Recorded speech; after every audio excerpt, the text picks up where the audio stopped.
specializing in laser toner cartridges that will save you money while providing quality printing and copying. Please contact us for a quote. For the best in office equipment sales and service, call Sean Gall 570-317-3638 or Glenn F. Gall at 570-854-6130. Gall Associates, Inc., office equipment sales and service on Johnson School Road in Catawissa. Shine a light on your business with Lauer Media Company, just as they are proud to shine a light on tonight's game. Locally owned and operated, yet globally minded, Lauer Media Company offers custom solutions to grow your business through digital marketing and their business-to-business sales system. Visit Lauer Media Company at lauermediaco.com, and together they will make your future bright. PBS Beverage and Pack Sinus and owner Steve Tahansky are proud supporters of Southern Columbia football. His great prices make it an easy decision to stop in and pick out from a variety of your favorite selections. With an easy-to-get-to location on Route 61 between Elysburg and Shamokin, there isn't any other choice than PBS. Check out their Facebook page for deals and hours of operation throughout the week. Call the store at 570-648-8080 for any additional details. Steve Tahansky, alum and supporter of Tiger football. If you are not already a customer, become one. R&M Disposal is a locally owned family business located in Mount Carmel. Their services include residential and commercial trash pickup for Mount Carmel and surrounding areas. They have dumpster rentals from 1 to 6 yards. Give R&M Disposal a try. They will not disappoint you. Call Maddie at 570-205-3994. R&M Disposal for trash pickup and dumpster rentals. Let's get ready to rumble with the best sports coverage in the Valley. Pick up a copy of the News Item Weekender for the most comprehensive high school football coverage. No one can beat the News Item in local news and sports coverage. Pick up a copy at the newsstand, or better yet, subscribe and have it delivered right to your front door. Online e-editions are also available. Do not delay and subscribe today. Visit www.newsitem.com for details. The News Item, your local hometown newspaper. And we're back here as the homecoming queen was just announced, and it is Southern Columbia's those ads. Special announcement for Quinn's mother, Brenda, who today is celebrating her 50th birthday. So what a day for the Johnston family. You have Brenda Johnston, 50 years old today. Mike Johnston, a teacher and assistant football coach, getting ready to take on the Ironman by her side, escorting her. And obviously Quinn winning the homecoming queen. So I know the family obviously very well. Great family. So congratulations to Quinn. Quinn Johnston, your 2023 homecoming queen. Isaac Carter, your 2023 homecoming king. And in addition to it being homecoming, it's also Southern Columbia's annual youth cheer night. I forgot how long this has been going on. I made the t-shirts with my t-shirt. Annual youth cheer night. So a lot of youngsters out there, just as popular as Southern football is at this school. Cheerleading just as popular in terms of the commitment and the dedication. And go figure, Jim Roth, Southern Columbia's head coach, his wife, Kendra Roth, is the lady that is in charge of the cheer program. So we're going to bring you tonight's starting lineups after this break. You're listening to Black Diamond Sports Network, where you can always get your game on. Pretty Petals and Gifts by Susan on Route 487 Pack Sinus offers a variety of handcrafted gifts and fresh floral arrangements. Their professional florist can help you find the perfect flowers for any individual or occasion and create a custom bouquet to fit your unique needs. Beautiful floral arrangements are available for delivery. Visit the store or order by phone. The number to call is 570-509-2072. Pretty Petals and Gifts by Susan, located at Bennett Crossroads Plaza, Pack Sinus. Subway, located on Bloom Road in Danville, caters and delivers. It is fast, easy, affordable, and offers a variety of flavorful crowd-pleasing combinations from boxed lunches and sub platters to giant subs and fresh-baked cookies. It is the game day choice that everybody loves. Call 570-271-0556 or stop in and visit Subway on Bloom Road in Danville. If it is more convenient, check out Subway located at 26 South Market Street in Selinsgrove. Subway with locations in Danville and Selinsgrove. Go Ironman. Make this the autumn choice for a new vehicle. At the Kaiser Brothers, they have the largest selection of new Chrysler, Dodge, Jeep, and Ram vehicles. No matter if you're looking for a Wrangler for your off-road needs or for a Cherokee or Grand Cherokee to make sure your friends and family ride in style, the Kaiser boys have every Jeep you need. Over 50 new Jeeps in stock today. And don't forget, they have and are your Ram headquarters. The Kaiser boys have the area's biggest selection of over 40 new in stock today. Looking for a performance vehicle like the Challenger and Charger? The Kaisers are the home of the hot ones with everything for your racing needs. So stop in today and see the Kaiser boys, Route 405 in Muncie or Route 11 in Danville, where selection and service equals satisfaction. Back here getting ready for kickoff as both teams will be making their way onto the field in a couple of minutes. I see the officiating crew making their walk down the famed Tiger Hill. And at this time, we're going to bring you tonight's starting lineups. Tonight's starting lineups are being brought to you by DW's, Kelsey's, Deli and Hoagies, 545 North 6th Street, Shamokin, where they put the deli in delicious. We'll start with the Danville Ironmen. They come in with a 4-0 record. Their coach in his first season is Carl Major. This is his 10th season coaching overall. He spent his first 9 years at Northwest coaching the Rangers before transitioning over to Danville. Danville's quarterback, we think, is going to be Aaron Johnson, who is an athlete, plays all over the field on both sides of the ball, and he's a senior. The running back will be junior Bo Sheptok, who transferred this season from Berwick to Danville. Wide receivers, sophomore Carter Raup, junior Cole Duffy, and senior Gabe Petrus, along with junior Cameron Kirsch. On the offensive line, the left tackle, senior Justin Kutcher. Left guard is senior Joe Shipe. The center is junior Lincoln Deal. The right guard is junior Chase Miller. And the right tackle is senior Jarice McCullough. Garrett Huffman is the kicker and the punter for Danville. On the defensive side of the ball, defensive ends are junior Chase Miller and senior Joe Shipe. The defensive tackles, senior Justin Kutcher and junior Lincoln Deal. Outside linebackers, junior Bo Sheptok and junior Cameron Kirsch. Inside linebackers, juniors Carter Coombe and Wyatt Schultz. In the secondary, the cornerbacks are senior Gabe Petrus and junior Cole Duffy. And the free safety is Aaron Johnson, the senior who's expected to start at quarterback. DW's, Kelsey's, Deli and Hoagies, 545 North 6th Street, Shamokin, open 10 a.m. through 6 p.m. Monday through Saturday. Offers hot and cold hoagies, assorted deli meats and cheeses, deli salads, including macaroni and potato, homemade soups, rice pudding, chips, pretzels, and a variety of drinks. Party trays are also available. DW's, Kelsey's, Deli and Hoagies affords you the option to dine in, take out, or phone 570-648-3354 with your order for pickup or delivery. A $10 minimum and a fee apply for delivery. DW's, Kelsey's, Deli and Hoagies, across from the Wise Markets in Shamokin. They put the deli in delicious. Now for Southern Columbia, Tigers are coached by Hall of Famer Jim Roth in his 40th season, the most successful career of any coach in Pennsylvania history.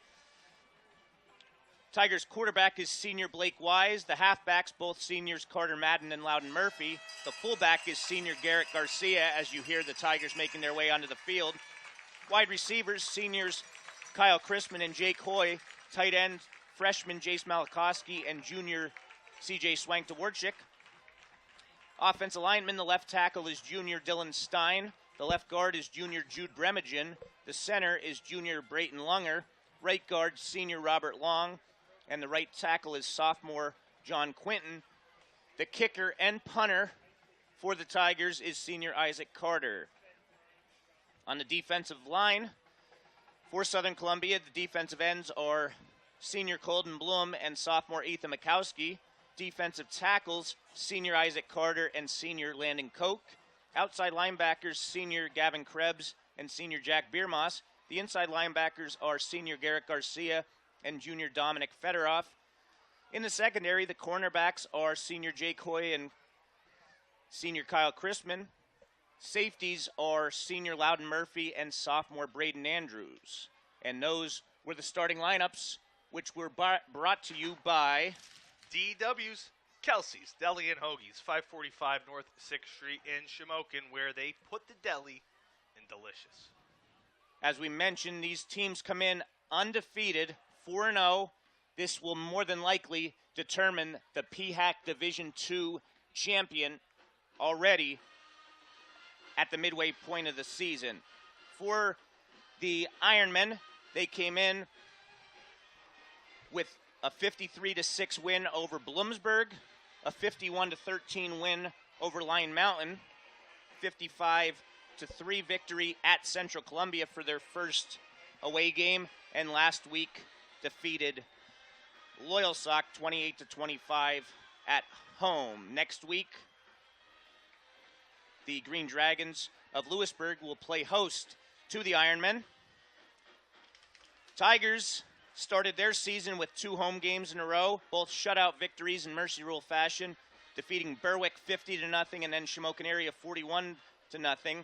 Week 3 was up in Williamsport at Loyalsock as the Tigers defeated the Lancers 36-7, and last week Casey and myself were at Lewisburg as the Tigers handled the Green Dragons 69-13 at Bucknell University. And next week the Tigers will be back on the road as they travel to Montoursville. We're going to take another break. You're listening to the best of Co-Region High School football on the Black Diamond Sports Network, where you can always get your game on. Foster hope in the life of a child in our community. Become a Kids Peace Montour County foster parent today. For more information, visit fostercare.com. Kids Peace, giving hope, health, and healing to children, adults, and those who love them. Tonight's contest and In the Huddle with the Danville Ironmen is brought to you by the Danville Moose Family Center Lodge, 1133, located at 458 Mill Street in beautiful downtown Danville. Annie Yeagle, Mario Tolino, and the volunteers at the Danville Moose Family Center welcome the Ironman players, coaches, family, and friends every Wednesday until 8 p.m. for Assorted Wings while taking in the huddle, host and my colleague with the Black Diamond Sports Network, David Ackley. To become a Moose member, call 570-275-1121. Go Ironman. We're going to take a break for the national anthem.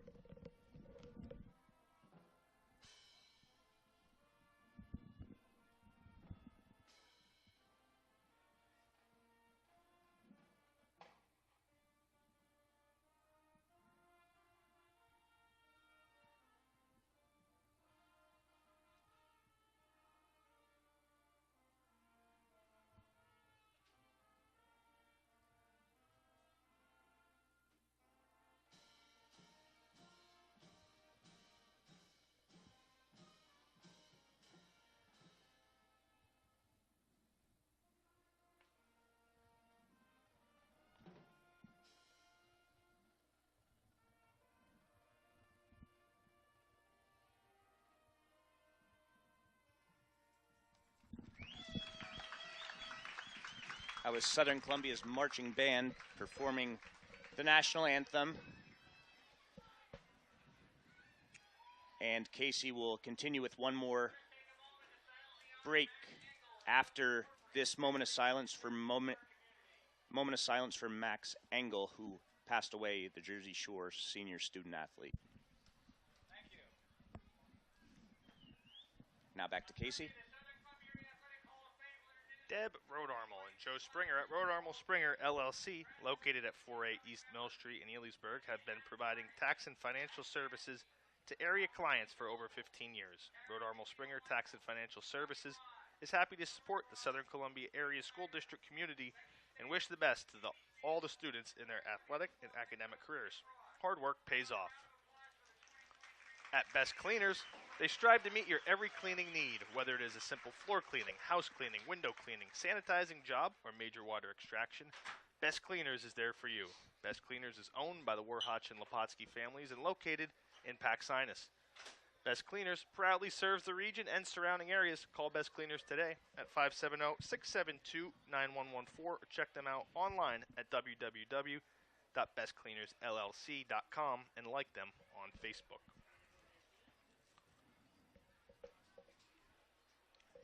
And it was just introduced over the loudspeaker as the Southern Columbia Area Athletic Hall of Fame president. I'd like to proudly read off the names of who will be inducted in the 2023 class on Sunday at Pondeuse Farms Banquet Hall. 2010 graduate Cynthia Adams Harnish, 2001 graduate Matt Caskey, 1961 graduate Ronald Buddy Knoble, 1993 graduate Tara Niglio Michaels, 1936 Catawissa graduate before the jointure, Robert Ron, 2004 graduate Hillary Roth, 2003 graduate Nate Snyder, 1999 graduate Rebecca Stamets, 1994 graduate Amy Steele, and Southern Columbia head football coach Jim Roth. People probably thinking, how is Jim Roth not in yet? Well, in our bylaws, you have to be retired, but we, as a committee, decided that the fact that he's in the Pennsylvania Hall of Fame and is a nominee for the United States Hall of Fame, it would be silly to not have him in his own school Hall of Fame. So Southern Columbia won the toss, Casey, and Danville won the toss and deferred, so Southern Columbia will be getting the ball here to start tonight. So with the Tigers getting the ball, we'll see how Blake Wise does under center. I would say, without question, Casey, that the best two-game stretch of his career happened over the past 2 weeks. He threw for a career high 167 yards in a win against Loyalsock, and last week was a perfect 5 of 5 with 2 touchdown passes. So the kick is sent by Garrett Hoffman into the end zone for a touchback. So we're going to have a kicking battle here between two teams with outstanding kickers. And let's see how this Southern Columbia offense comes out and operates early. A Danville defense with playmakers all over the field, returning All-State linebacker leading that charge, and linebacker Cameron Kirsch and defensive lineman number 53 Justin Kutcher. Going to make things tough for the Tigers. Southern Columbia using a bit more of a balanced approach than perhaps in years past. As Dave mentioned, Blake Wise coming off his best game as a starter. Here we go. This is the 54th all-time meeting. Handoff goes to Loudon Murphy, and he's going to be hit at about the 22-yard line by Lincoln Deal. And he's going to get just 2 yards, so a good start there. And as we mentioned, 54th meeting. Southern Columbia leads the all-time series with 30 wins. Danville has 22 wins, and there was one tie. So Murphy gets things started, and good play there by the Ironman. 2nd and 8 coming up. Tigers in their wing T formation. Wise is going to hand the ball off to Garcia, and he's going to plow up across the 25 to about the 26, bringing up a 3rd down and 4. Tigers go to the weak side belly action there. Danville does a good job gang tackling, stopping Garcia after a minimal gain. It sets up a 3rd and manageable for the Tigers, and here we go on the first drive, the first possession. I think all options are available here. So you can keep it on the ground if you're Coach Roth, but I wouldn't be shocked to see him try to air it out on his 3rd and 5. 3rd down upcoming. And it is going to be on the ground as the handoff goes to Loudon Murphy, and he's going to fight forward and get enough for the 1st down. He didn't have it initially, but Murphy was able to get the needed 4 yards, picking up a 1st down for the Tigers. And Murphy, Dave, he's been the Mr. Do-It-All man himself for the Tigers. Coming into tonight's game, 5 touchdowns on the ground, averaging over 10 yards a pop. 4 catches, 4 touchdowns through the air, and oh yeah, a defensive touchdown as well. Tigers going to give it to Carter Madden this time, and he's going to try and get it along the edge, but tripped up by Aaron Johnson after a gain of just a yard. Good play there by the Danville senior. Johnson, just an outstanding athlete in this Danville secondary. He'll play up close to the line against Loyal Sock. He guarded the slot a lot last week. He'll do it all. He's got 14 tackles, 2 for loss coming into the year. Good stop there by Aaron Johnson. So 2nd down and 9. Handoff to Garrett Garcia, and he's going to be hit by a host of Ironmen right at the line of scrimmage. No gain there, brings up a 3rd down and 8, and probably a passing situation here for Blake Wise. And early on, we're seeing this young Tiger offensive line tested by a talented defensive foursome up front for Danville, getting the better of the matchup there, forcing Garcia to a minimal gain. It's Kutcher and Shipe in the middle that really get things going for the Ironmen, especially on that play. So 3rd and 8 coming up. Looked like the Tigers jumped there, but it's going to be a jump ball, and it's going to be caught. Is he in bounds? No, he was out of bounds, so incomplete pass there as the intended receiver, Kyle Chrisman, did come down with it, but it's going to be out of bounds, so a punting situation. Good start by the Ironman defense. Excellent start, Danville, forcing this Tiger offense to punt here on an opening drive. What a catch on the sideline there by Kyle Crispin. So close. Couldn't quite see if he got that foot in, but rolled out of bounds by the side judge there. Really went up and high pointed that ball nicely and almost made a spectacular play. But for the Tigers, it'll be Carter back here to punt. 9 punts on the season, 36 average. See if he can flip the field for the Tigers. So Carter gets off a punt. It's a nice high punt. It's not going to be fielded, and it takes a nice bounce. Hits at about the 35 and rolls near the 20. It's going to be downed at the 22-yard line where the Danville offense will take over, and we'll see who's going to be in at quarterback. Mentioned Madden Patrick out this game. Last year when these two teams played, Garrett Garcia on the opening kickoff of the season tore his ACL, so he did not play against the Ironmen last year, and Wes Barnes got hurt early in the first quarter, so you kind of lost 4 positional players there and 2 all-staters, so we'll see how the Ironmen. And here we go, David. Looks like it's going to be Carter Raup in the shotgun on the first play here for the Ironmen. And we have a snap violation. It's going to be a false start on the Ironmen, so the first penalty of the game comes before Danville's offense is able to run a play. So Raup on the season coming in, 15 catches, 263 yards, and 2 touchdowns receiving the ball. He's going to move into play quarterback to start this one off. He's got a lot of weapons out there. Dave Aaron Johnson leading the team in receiving, Cameron Kirsch and Cole Duffy. A lot of explosive receivers at his disposal. So the sophomore's in a shotgun formation. The handoff goes to Bo Sheptok, and he's got nothing on that one as Garrett Garcia plows through and makes the tackle. He came in second on the Tigers team with 25 tackles. There's his 26, only behind the 27 of Dom Fedorov. And then like you mentioned in the pregame, it's going to be an adjustment, and you don't have too much time to make those adjustments when you got 2 inside linebackers to the quality of all-staters, Dom Fedorov and Garcia. That time Garcia absolutely blowing up the read option. Massive loss on the play. Danville back to a 2nd and near 20. So a loss of 4 on that one. Makes it 2nd and 19. He's got the nerves, certainly in a game like this, starting against the Tigers for the first time as a career starter. You would rather it not be against a defense like Southern Columbia.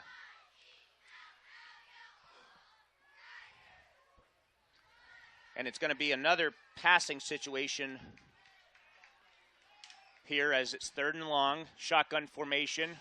Raup's back to pass. He's going to look. He's going to fire. And this time it's behind his intended target. Cameron Kirsch out of the backfield, so it'll be a 3 and out. And you can just see it right away, Dave. The timing with his receivers is not quite there. When you're going to be under pressure, as you would assume with the Tiger defensive front that has over 20 pressures coming into this one through just 4 games, it makes things difficult trying to get Kirsch over the middle there on a quick one. Not able to connect. Danville going the wrong direction there, Dave, after their defense got a nice stop on the Tigers' opening drive. So Hoffman kicking inside his own 5-yard line. Gets a nice kick, not a good roll, as it's going to be in the Tigers' favor. Now, what Southern Columbia should have done there was picked it up and tried advancing because it was bobbled by Danville, so the ball's dead there. Southern could have returned it to get a better field position there, so I'm sure that's something the coaches will say. They got great field position already, though, Dave. Inside the 50 here at the 41. You flip the field on the punt from Carter, and then you get Danville going the wrong direction. Exactly what this Tiger defense needed, trying to take a little bit of pressure off this offense. Inside Danville territory, looking to put the first score of the game on the board. 7:45 to go here in the first. Wise is going to hand the ball off to Garcia, and he's going to be tackled after a gain of about 4 yards, bringing up a 2nd down and 6. Garcia, we all know about his prowess defensively, offensively so far on the year. 51 carries, leading all Tiger ball carriers. 435 yards, 3 games going over 100.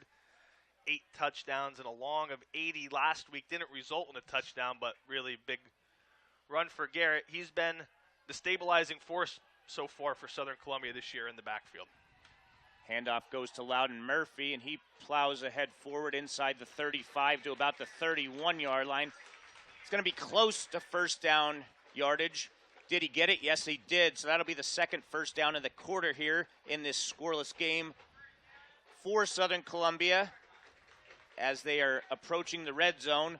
And talk about a matchup around the area. Southern Columbia comes in ranked number 1 in WNEP's Super 16 countdown. Danville number 4 in WBRE's top 10. SCA is number 1 and Danville's number 5.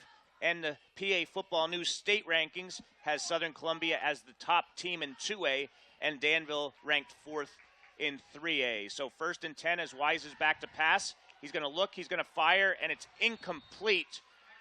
Pass was intended for Jake Hoy. Good coverage there by Cole Duffy, bringing up a 2nd and 10. Yeah, Duffy sat on that route perfectly. Hoy went up to try to high point the ball, but Duffy read the route perfectly, gets the pass breakup for the Ironman. Danville just loaded with outstanding players on the defensive side of the ball. They mostly go both ways, but Duffy, Kirsch, Johnson, Sheptalk all back there in that secondary. Going to make it really difficult for the Tigers to pass tonight. Handoff to Murphy and to Madden, and the double reverse isn't going to work as Kirsch is going to tackle Madden for a loss on the play. It's going to be a loss of, see where they spot it, a loss of 4. Good defensive play there. We have our first score update. Mount Carmel area leads Bloomsburg 6-0, less than 3 minutes into that one. Kirsch coming in, Dave, leading all Ironman tacklers with 37 on the season. He's been all over the field here through the first part of the first quarter. 3rd down and long from the 36-yard line. Wise is back to pass. He looks, he fires, and it's going to be caught. It's Jake Hoy, the same type of pass we saw Chrisman step on the line for. This time it's going to be Hoy bringing it in for 31 yards and a big conversion. Wow, what a catch there by Jake Hoy, using that frame of his. The 6'4", 180-pound senior catches it over Sheptalk here at the near sideline. That's a big play on 3rd and long. Tigers punch it into the red zone here, knocking on the door for a touchdown. And we are 1st and goal as we have a snap violation. And this red zone potential scoring drive is driven by Blaze Alexander Chrysler, Dodge, Jeep, Ram, Fiat of Lewisburg, helping you score big on savings. So it'll be now 1st and goal from the 10-yard line. Looked like, as they have multiple times this season, Southern Columbia having a little difficulty with the snap center quarterback exchange up front. Something to keep an eye on as we move further in this one, for sure. First and goal from the 10, 5:48 left in the first quarter of this scoreless game.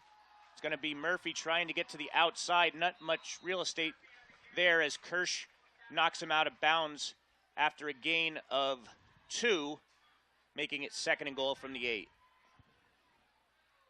Give credit to this Danville defense. Even after the big play there, they've made it difficult early on up front for the Tigers to get much momentum on the ground game. Loudon Murphy usually so adept at using his patience to find the correct hole. There's no holes out there right now. The linebackers of the Ironmen filling in all the gaps and doing a nice job shutting down that running game. Second and goal from the 8-yard line. As we have this time motion on the Tigers. Both halfbacks went at the same time, and you see Loudon Murphy saying, "My bad." It was supposed to be Carter Madden going in motion, but Murphy went in motion as well. So now it's going to be second and goal from the 13, and you don't want to give up free yardage the wrong way against this talented Danville defense. And you see there, Murphy and Carter Madden almost sort of just admit defeat. One of them needs to get set there. One of them could be in motion when the ball's being snapped. If they could get set with one of them still in motion, the play would have been able to continue.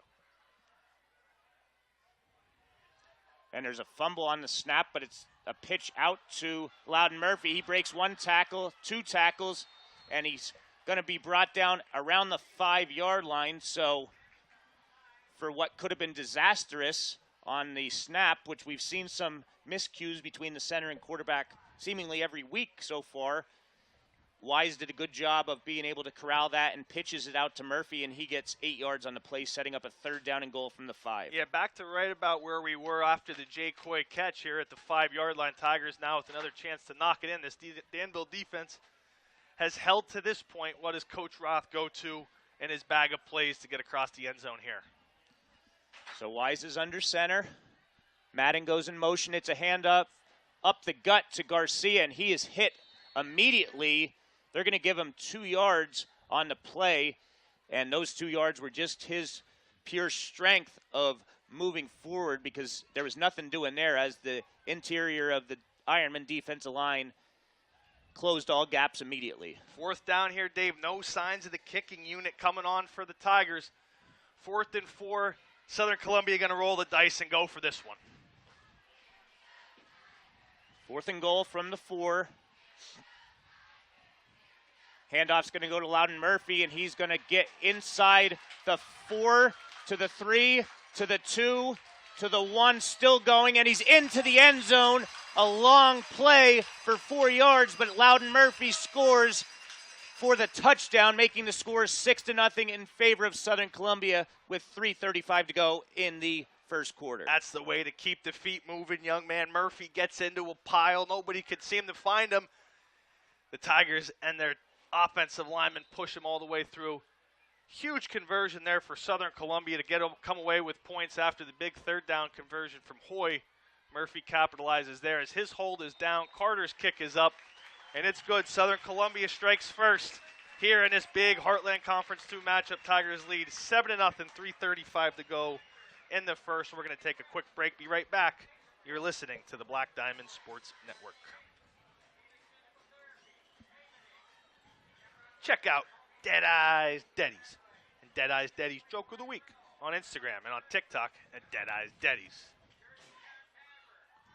The Klebon Insurance Group, located at 426 West Valley Avenue, Elysburg, is proud to represent Erie Insurance for all your personal and commercial insurance needs. With a team of licensed insurance professionals and experienced and friendly customer support staff and over 75 years of combined insurance expertise, Klebon Insurance Group is here to offer the very best policies for the most competitive prices, all of which are backed by award-winning service. Klebon Insurance Group can be reached at 570-648-5055 or visit them on the web at www.kleboninsurance.com. So we're back here as Carter's set to kick it off. A drive that was set up on a 3rd down and 15 pass from Blake Wise to Jake Hoy. Hoy was able to get his feet down for the 31-yard pickup. Tigers almost cost themselves with 2 penalties, but on 4th and goal from the 4, Loudon Murphy was able to get in for the touchdown. And it's a kickoff by Carter, and Casey, that one hit 9 yards into the end zone for another one of his touchbacks. Give Carter 21 on the season in regards to touchbacks. Give Loudon Murphy his 10th offensive touchdown of the season for the Tigers. That's 6 touchdowns. Again, 4 receiving touchdowns and a defensive touchdown as well.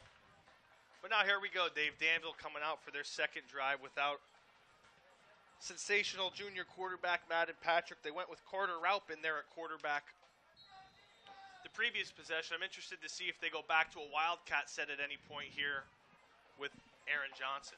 Well, it is going to be Raup in shotgun, 2 receivers to each side. He has Sheptok on the left side of him as Kirsch goes in motion.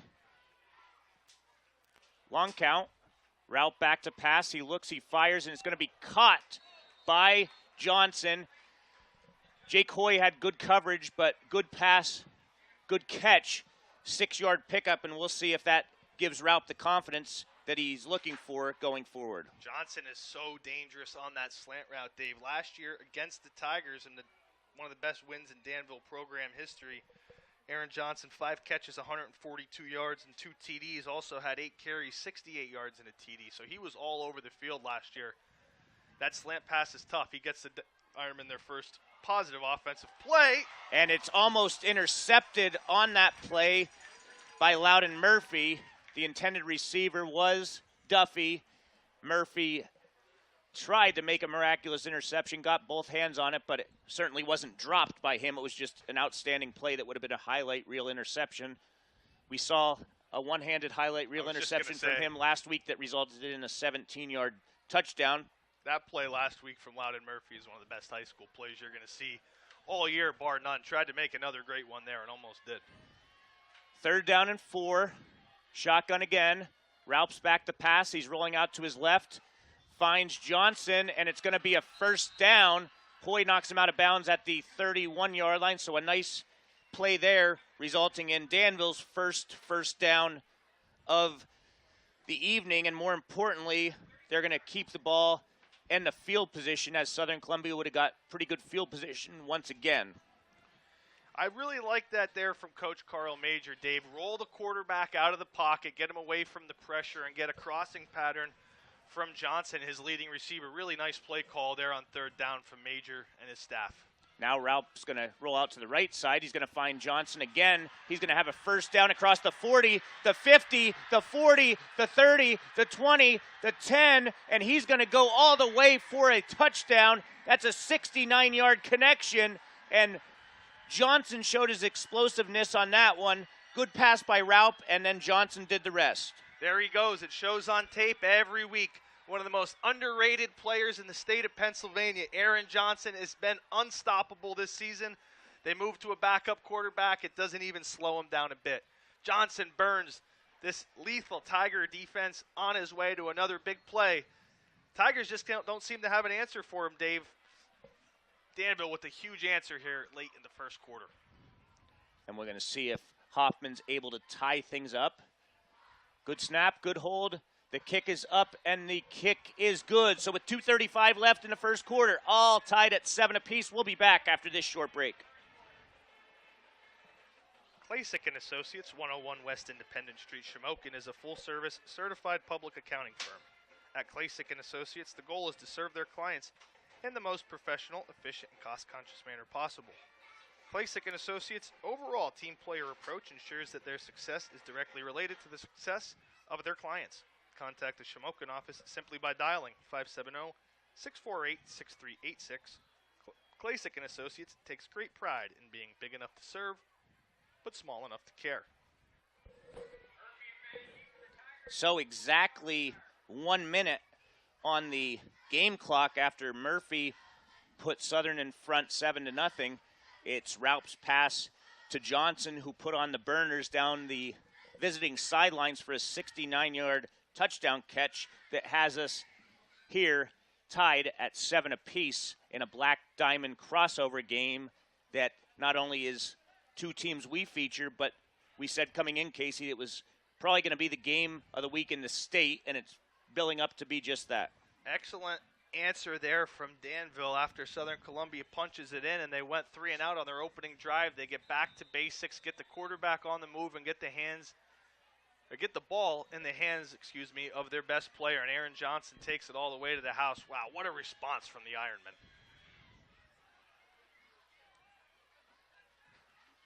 And it's going to be kicked off by Hoffman. It's going to actually be returned by Garcia inside his own 5 at about the 2. He's going to get across the 20, tripped up as he crosses the 30-yard line. They're going to spot him down at the 32 where the Tigers will get back on the field on offense. He did have some speed there, Casey, and looked like he had a good opening, but somebody was able to trip him up there, and he couldn't keep his momentum. Interesting to see here how Southern Columbia comes out and responds. Really very little success through this first quarter on the ground. They're going to have to get that moving, get their defense a break over on the sideline to figure things out in regards to stopping Johnson. It'll be 1st and 10 from the 32-yard line. Handoff goes to Murphy, and he's across the 35, tripped up at the 36-yard line for a gain of 4.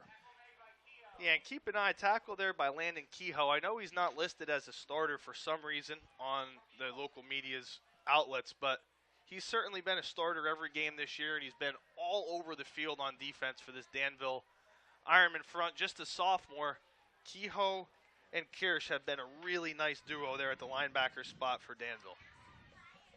Inside of 2 minutes to go in this first quarter. 2nd down and 6. Handoff goes to the fullback, Garcia. He's going to get across the 40, and he's going to pick up the first down. He gets 7 on the play to move the sticks. And that's exactly what this Southern Columbia offense wants. They want to pick up positive yards on first down, positive yards on second down, keep the chains moving. Again, not as explosive as in years past are this Tigers team, but they're very good at keeping the ball moving, and that was prototypical there on the first 2 plays of this drive. 1st down and 10 at the 43-yard line. Madden in motion. And we have another penalty prior to the snap. And it looks like it's going to be against the Tigers the way they are indicating and moving backwards. It will be, so that's the 3rd penalty prior to the snap, Casey, for the Tigers in this first quarter. Yeah, the dead ball penalties can certainly come back to bite you, and they've proven to be drive killers in the past.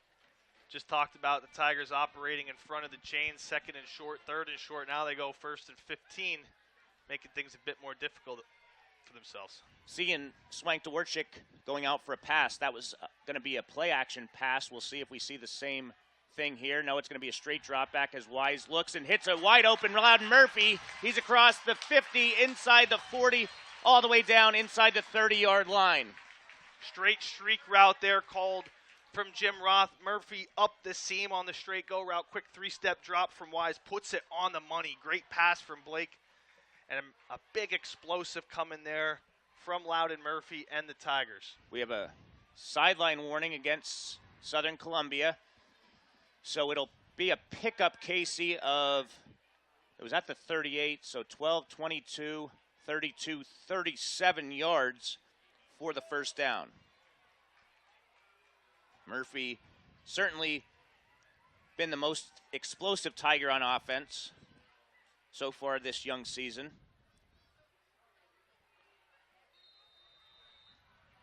1st and 10 from the Ironman 25-yard line, inside of a minute to go in the first quarter.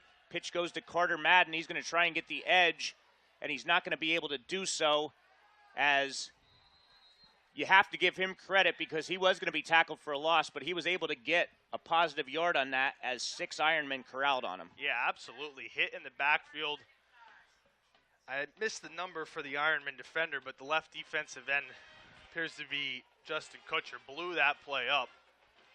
Carter still able to get a couple yards. Really tough run there just to get back to the line of scrimmage. 2nd down and 9.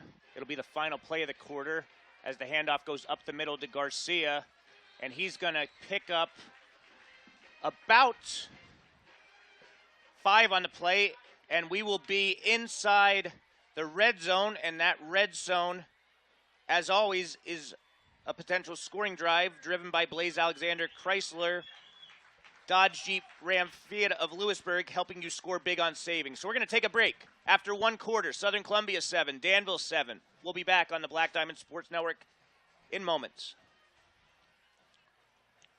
Bloom Heating LLC, located at 854 Center Street, Cole Township, is your #1 source for heating oil delivery, off-road diesel fuel, boilers, warm air, and ductless AC. Bloom Heating LLC is family-owned and operated and has been providing quality service since 1995. Owner Brett Bloom and his staff will meet all your heating and cooling needs. They even offer 24-hour emergency service. Call them at 570-644-3780. Bloom Heating LLC on Center Street in Tharptown. The law office of Marks, McLaughlin, Dennehy, and Piontek is a proud supporter of heavy metal and tonight's Danville Ironman football game against Southern Columbia. Senior partner Bob Marks led the Ironman to an undefeated season in '62 and now leads a winning team, which includes son Bob Jr., John McLaughlin, Michael Dennehy, and Corey Piontek. The firm is dedicated to the betterment of the greater Danville community. We are there for real estate planning, probate, corporate, and criminal defense, along with orphans court practice. The law office of Marks, McLaughlin, Dennehy, and Piontek, here when they need us. 42 West Market, behind the Montour County Courthouse in Danville. And looks like we have a timeout, Danville. Very interesting. I guess they just wanted to see what formation the Tigers were going to come out in, so we're going to take another break. We'll be back in 30 seconds. Southside Fire Company serves the residents of Riverside, Rush Township, and Mayberry Township. Also serves as a mutual aid company to Danville and Mahoning Township Fire Departments in Montour County, as well as Elysburg and Upper Augusta Township and Northumberland County. We respond to assist any department or area that may need our assistance. Top concern is your safety. Located at 270 Avenue D, Riverside, Southside Fire Company invited you to come by after every game for wing night. The social hall is open daily from 11 a.m. to 2 a.m. To become a volunteer firefighter or social member, please call 570-275-4644. So we're back here as the Ironmen take a timeout before the first play of the second quarter, but it is a big 3rd down and 4 upcoming for both sides. The ball is at the 19-yard line. Murphy going in motion. And we have what looks to be another pre-snap penalty against the Tigers. And if it is so, that's going to be huge because now it almost certainly forces you, Casey, into a passing situation unless the Tigers are looking at this as 4-down territory. Dave, can you tell? I can't quite tell who they're calling on the illegal motion there. They might be calling like a snap infraction. I'm not 100% positive. I didn't see anybody the last 2 times move. It's tough to tell from our vantage point, but nonetheless, 4 dead ball penalties hurting Southern Columbia here on a couple of these opening drives. So now the ball is going to be outside the 20 at the Ironman 24-yard line, and they're going to have to reset the game clock to 12 minutes. What an opening quarter there, Dave. Danville, their first offensive possession, they looked a bit shaky, but wow, did they ever respond in a big way after Southern Columbia went down and scored. Really good football game through one quarter. 3rd and 9. As Wise is back to pass, he's going to look, he's going to fire, and it's going to be incomplete. On the coverage was Duffy. He did shove Chrisman as Chrisman made an out pattern, so I assure you that that's what both referees saw that threw the flag. Tigers catch a break there on the defensive pass interference there. 3rd and 9, the receiver on the play, like Dave said, Kyle Chrisman, was down. Would have been incomplete, but they do get the call, and that move the change there, Dave? Well, they're going to mark it off to the easily moving the chains. 12-yard line, Yep. So it's certainly a first down, and the Tigers will have their opportunity, Casey, to pick up another first down. Yeah, that's big in a situation like this where you can get the ball down inside the 2-yard line, pick up another set of downs. First and 10, Tigers from the Danville 12. Handoff goes to Carter Madden. He's going to get inside the 10, plows his way forward to about the 7-yard line where Gabe Petrus is able to make the stop. Good head of steam there by Carter Madden, who is still recovering. I know he's been playing every game, but he did have a significant ankle injury in the preseason. That's why he's not playing on defense. I'm sure if the Tigers need him at any point, they'll have him out there on the defensive end as well. 2nd and 5 coming up from the 7. It's going to be Madden in motion again. He's going to get the handoff. He's inside the 5, and he's in the end zone for the touchdown. 7-yard touchdown, and Southern Columbia is back in front.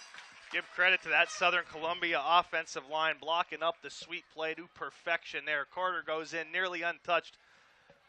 Carter might have been so good around the red zone and goal line for a number of years now for the Tigers. Punches another one through as Isaac Carter will come on here for the extra point. Holder, Loudon, Murphy. Snap is down. The kick is up. Through the uprights and good. Southern Columbia leads Danville 14-7. 11:13 to go here in the first half. We'll be right back. You're listening to the Black Diamond Sports Network, where you can always get your game on. At Weaver's Tire Service, Inc., their number one priority is customer satisfaction. Family owned and operated since 2010, serving the Susquehanna Valley and surrounding communities with great service, high-quality products, and professional installations. Weaver's, conveniently located at 411 Point Township Drive in Northumberland, is open Monday through Saturday. Shop for passenger and commercial tires, including farm, industrial, and OTR online at weaverstires.com. Given the vast selection of tire brands, you are sure to find the replacement set that fits your needs. Call 570-473-3380. Weaver's Tire Service, Inc. in Northumberland. Back here as the Tigers lead 14-7 with less than a minute gone by in the second quarter. A couple of score updates for you. 3 minutes to go in the first quarter. Mount Carmel area 20, Bloomsburg to nothing. And after the first quarter, Shamokin and Central Mountain are tied at 0 apiece as Isaac Carter adds another touchback. Danville will start from their 20-yard line to try and tie this game back up. It took them a minute to tie it up after the Tigers initially went in front 7-0, so we'll see what transpires here. Really nice adjustment on that second drive by Carl Major, getting his first-time quarterback Carter Raup out of the pocket, moving away from the Tigers' pressure and getting the ball into the hands of their outstanding receiver, Aaron Johnson. I would certainly expect more of the same here on this drive. Raup's 3 of 6. All 3 of his completions have gone to Johnson. And he's going to look this time for Duffy, and it sails over his head as Kyle Chrisman is right there in coverage to make the hit. And it just seems early on, Dave, when he sits in the pocket there, it's really tough. The Tiger defense is strapped pretty closely onto all of his receivers. That time, high pass, I don't know if it wasn't high. Chrisman could have made a play on that ball potentially. Much more effective rolling him outside the pocket through their first couple of drives.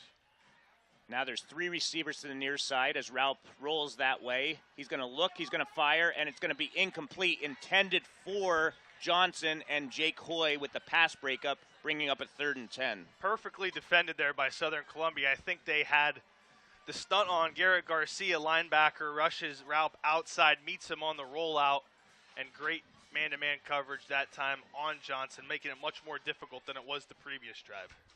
So 3rd and 10 coming up.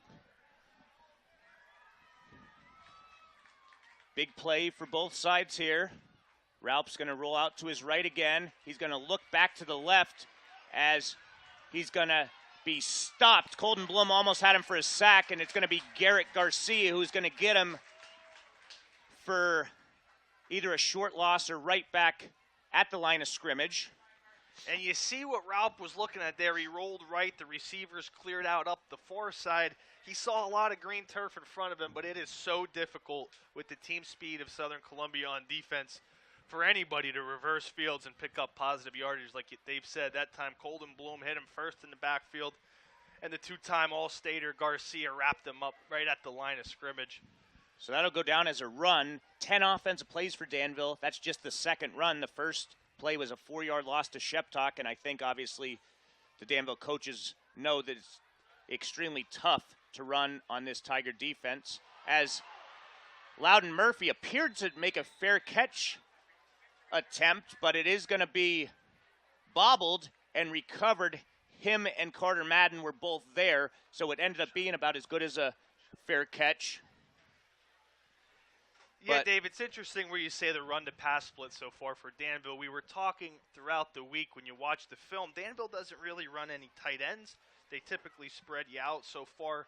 And when the talk was about Johnson coming in and playing more of a wildcat running the ball, you sort of didn't see the pieces there in the infrastructure for Danville to do that over the course of a full game. They tried to get a little stuff going here with it spread out, but the Tiger run defense was just too good.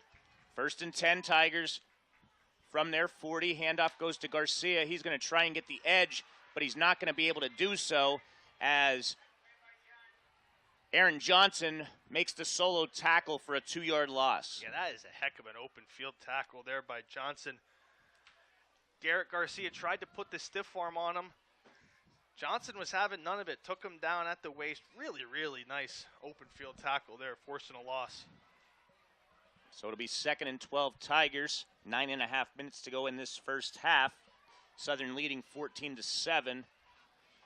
Ball's at Southern's 38-yard line as Murphy goes in motion.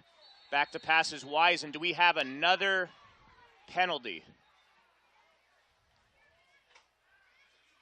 Yes, we do. That's the 5th pre-snap penalty against Southern Columbia. The coaches have to be fuming on the sidelines. Every drive, it's been multiple pre-snap, false start penalties.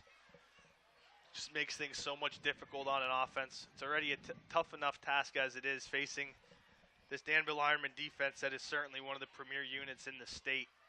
Putting yourself now in second and very, very long really limits what you're able to do. 2nd down and 17 inside the 35. Murphy in motion. Play action pass, and Wise is going to look for Hoy, and it's going to be broken up by Duffy. On that play, Hoy ended up being more of the defender, as Duffy had great coverage. If not for Hoy reaching over, that most likely would have been intercepted. We talk about Isaac Carter being the 2-sport star for the Tigers. Cole Duffy in his own right for the Danville Ironman, 2-sport star last season, a state qualifier on the golf course, that time in coverage on the football turf. Excellent step for step with Hoy getting the pass breakup. 3rd down and long coming up. Wise straight drop back, and he's going to be sacked on the play. Making the great stop was Lincoln Deal, and that'll set up a punting situation for the Tigers. A great job by the Danville defense. It was absolutely a great job of that Danville defense. All started with the tackle for loss by Johnson, and then when the Tigers shoot themselves in their own foot with the 5th pre-snap penalty, it just makes things so difficult. Nothing going for Southern Columbia. With all the momentum there, they're forced to punt. Danville going to get the football back here. 8:18 to go in the quarter. And it's going to be a high kick again, and it's going to take a sideways bounce as Duffy's not going to be able to get it. Goes out of bounds at the 35. So if you're Danville, do you try the running game again, Casey? Well, I think you certainly have to mix it in. While you're going to hit more big plays against this unit through the air, just going completely one-dimensional without your starting quarterback seems to me like a recipe for some big plays to be made on the defensive side of the ball for Southern Columbia. But then again, you're running into one of the best linebacking tandems, not only in the state now, but in the state's history, in Garcia and Fedorov. So maybe easier said than done to go to the ground for some of these teams when they play the Tigers, but I would certainly expect Danville to get back to it here at some point. Danville just 1 first down thus far, and obviously that big 69-yard touchdown pass. And they are going to keep it on the ground, and Sheptock's going to get the edge, but he gets the edge because of a hold as the head official and the linesman both threw the flag, and you heard it from the Southern stands. It's going to be a 10-yard penalty. Yeah, Jarice McCullough there trying to block Colden Bloom, Tiger defensive captain. there at the left end spot, just had to basically tackle him. Bloom was in the backfield. Bloom comes into tonight's game leading the Tigers defense in pressures with 9. He's got 2 tackles for losses. Might have had another one there if not for the hold. And again, Dave, penalties, so many penalties tonight now affecting both teams. When you have defenses as good as each of these teams are, it just makes it so difficult to move the ball. Southern 5 penalties for 25 yards. Danville with 3, but they've gone for 37 yards. Now it's 1st and 20 for the Ironmen inside the 25-yard line. That their own. Handoff goes to Sheptock, and nothing doing as Ethan Mikowski leads the charge for a stop on the play. A loss of 3 more. So Sheptock 2 carries for -7 yards now. And absolutely nothing to do there. There's nothing Bo Sheptock could do. He gets the ball for the second time. And for the second time, he's hit immediately, that time by the sophomore breakout superstar here, it seems to be, for this Tiger defensive unit. Every week he's making a play. Ethan Mikowski, big into that backfield there. Tigers have 2 safeties in.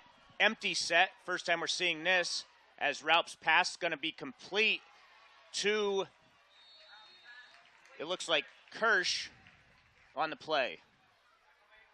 Good job of getting some yardage back there, trying to get it back closer to third and manageable. Kirsch on the season coming in.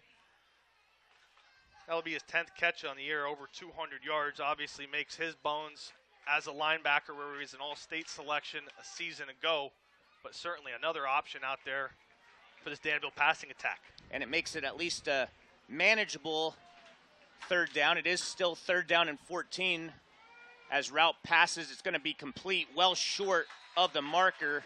Good stop by Fedorov as he tackles the pass catcher, Gabe Petrus, for a gain of 6.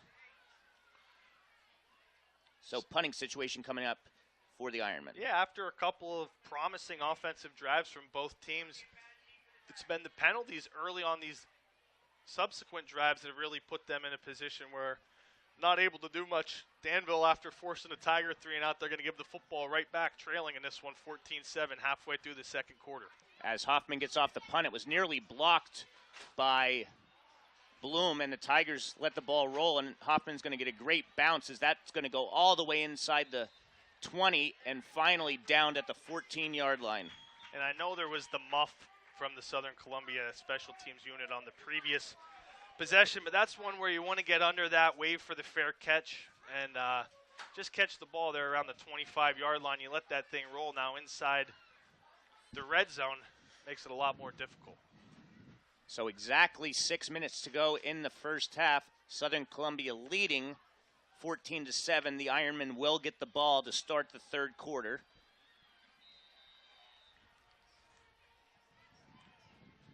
Wise is going to hand the ball off to Madden. Garcia lead blocking, and Carter Madden gets across the 20 to the 21-yard line. Strong runner. We mentioned it every week. All 3 of these backs for the Tigers have a different element to them that makes it so tough to defend for. Yeah, you see Carter there. He's more of a one-cut, put his nose into the ground and keep, trying to fight for extra yards. Garcia, the bully, the power back, and Murphy more of, he'll show his patience, wait for his opportunity, then use his explosion to create some big plays. 2nd and 3 from the 21. Handoff goes to Garcia, and he's bottled up right at the line of scrimmage. Saw him grabbing his face mask. I don't know if he was trying to indicate that to the official or if his helmet just came loose.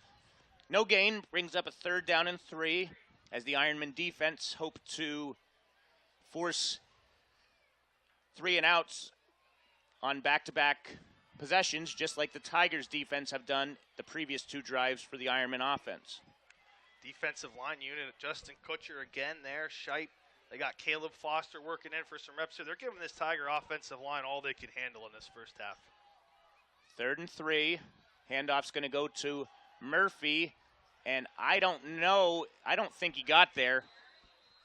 Give credit to about 4 or 5 different Ironmen, Petrus and Kutcher, the 2 to get off the field, or off the turf, I should say, last, and it looks like Jim Ross going to punt the ball. You obviously have to in this situation. Punting unit on here. Great stop by the Danville front. We've hit a stalemate here, Dave, in this second quarter. Neither of these offenses can muster anything. And Carter gets off another high kick, and it's going to bounce. Weirdly, the last punt bounced to the left. That one bounced directly to the right, and it's going to be downed at the 45-yard line. Great field position for the Ironmen. Yeah, their best starting field position, I believe, of the night, at least on their last multiple drives. So the last drive for the Tigers offense, exactly 6 minutes to go. This one for the Ironmen, exactly 4 minutes to go in the half. And this is huge momentum if you're part of the Danville program. If they can eat up some clock here and tie things up, they'd have the potential of taking the lead after half. Empty formation as Raup is going to be forced out of the pocket. He's going to look, he's going to fire, it's going to be caught, and a nice gain there as the receiver, Sheptok, was downfield, did a good job of stopping and coming back to the pattern, and he ends up getting 6 yards as it looked like a few Tigers were in the area of making a sack on Raup. Yeah, you said it, Dave. Carter with the pressure up the middle. Sheptok does a great job coming back to the ball, giving his QB an outlet there. Nice pickup on first down for the Ironmen. 2nd and 4 coming up, as it's going to be a pre-snap penalty here. The Tigers were through so quick, Casey. I don't know what the call is going to be. Danville still with just that one first down in this half, and it's going to be a false start against the Ironmen, so it's going to take it back near the original line of scrimmage of where the drive started. Two teams ranked number 1 and number 4 in 2A and 3A in the state. You wouldn't expect these teams to have this many errors. I know, obviously, it's a game that both squads are hyped up for, so this is the time where you have to let your emotions and adrenaline rest and mentally be in to the game. Route back to pass. He's going to look. He's going to be sacked on the play. Ethan Mikowski was the first one there, and he trips him up for the sack. There is just absolutely no chance right now for Ralph to get any sort of rhythm back when he sits in the pocket. When he sits in the pocket, there is a number of Southern Columbia defensive linemen or blitzers on him within 2 seconds. No chance for a receiver to even get open. Huge sack there. 3rd and long, forced again here. Danville, I think, maybe going to try to milk this clock at this point, down as low as you can, inside of 2:19, trying to give the Tigers as little time possible if they're able to get a stop here. 3rd and long. Ralph's going to roll out to his right, and he's going to be stopped on the play. Colton Bloom and Garrett Garcia combined for the sack, and it's going to be 4th and very long. Yeah, Andy Mills, Tigers defensive coordinator, has the rollout pretty much dialed up.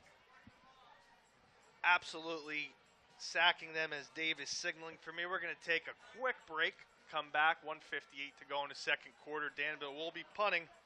You're listening to the Black Diamond Sports Network.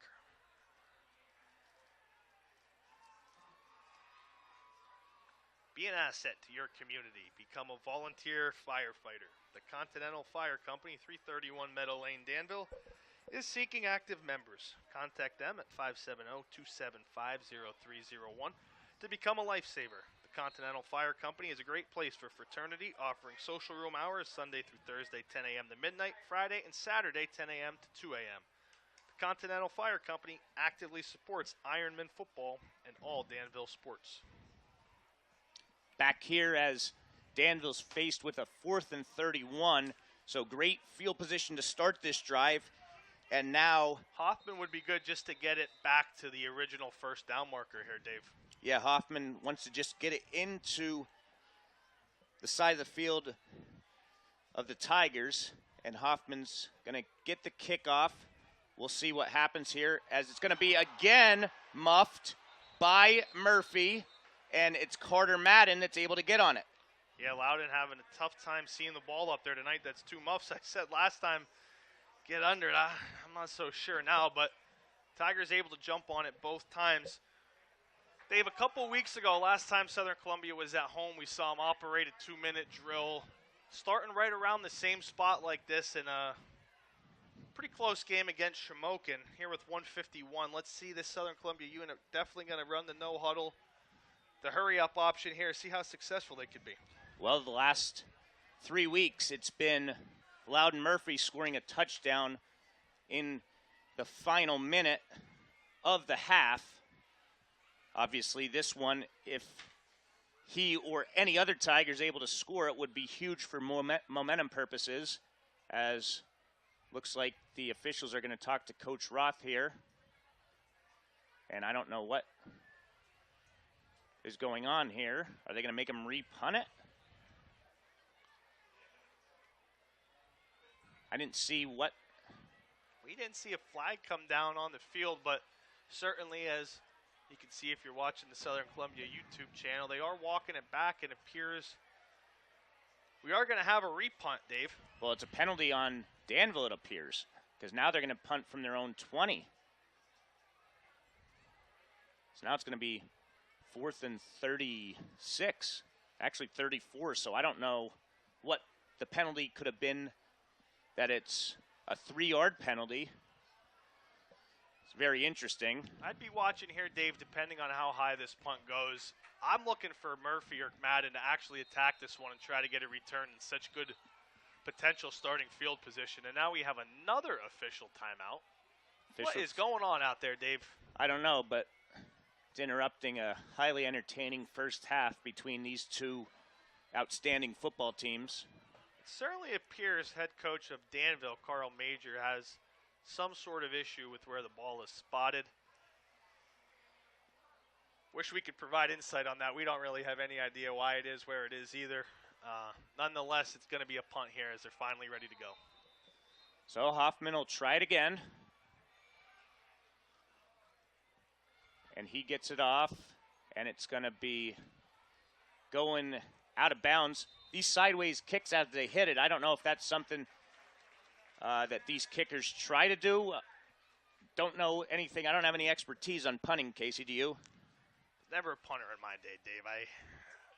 I was way down the depth chart on the emergency punter list.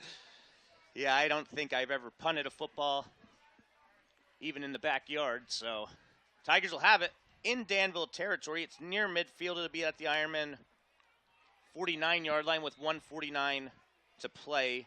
Tigers have 2 timeouts here, Dave. I'd expect them to come to the line of scrimmage with 2 plays ready to go. Run the first play, get on the line quickly.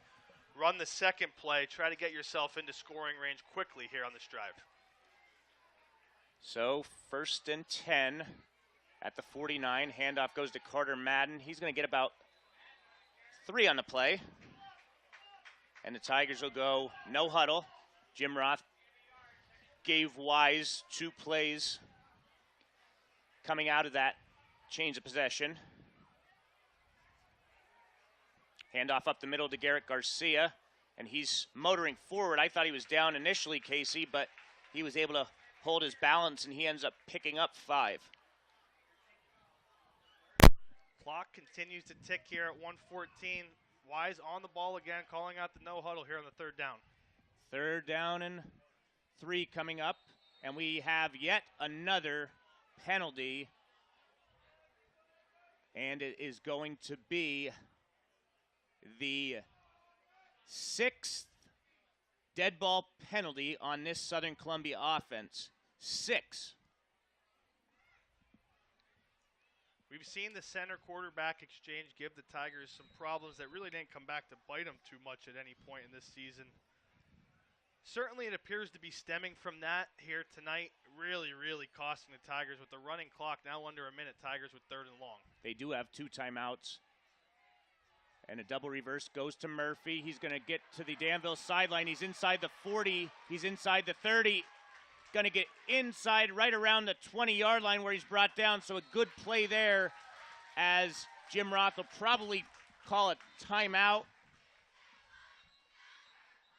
What a play call there from Roth. You're thinking 3rd and 9. Surely he's going to drop back to pass. No, he hits the double reverse.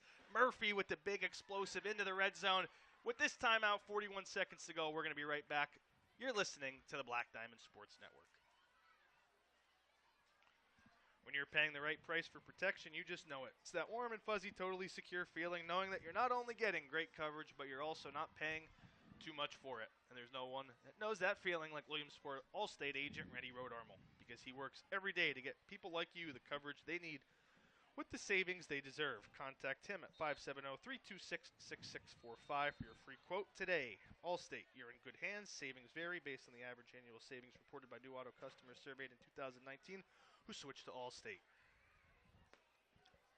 So Southern Columbia will have one timeout remaining, and the ball is inside the red zone. And as you know, this red zone potential scoring drive is driven by Blaze Alexander Chrysler, Dodge, Jeep, Ram, Fiat of Lewisburg, helping you score big on savings. 1st and 10 from the 19. Handoff's going to go to Carter Madden.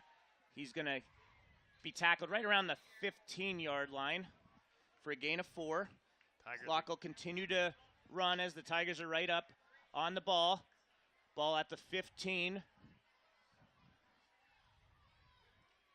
It's going to be a handoff to Garcia. He's going to get to about the 11-yard line, and he'll pick up 4 more, and the Tigers will use their final timeout with 16 seconds to go, and we'll be back after this short break.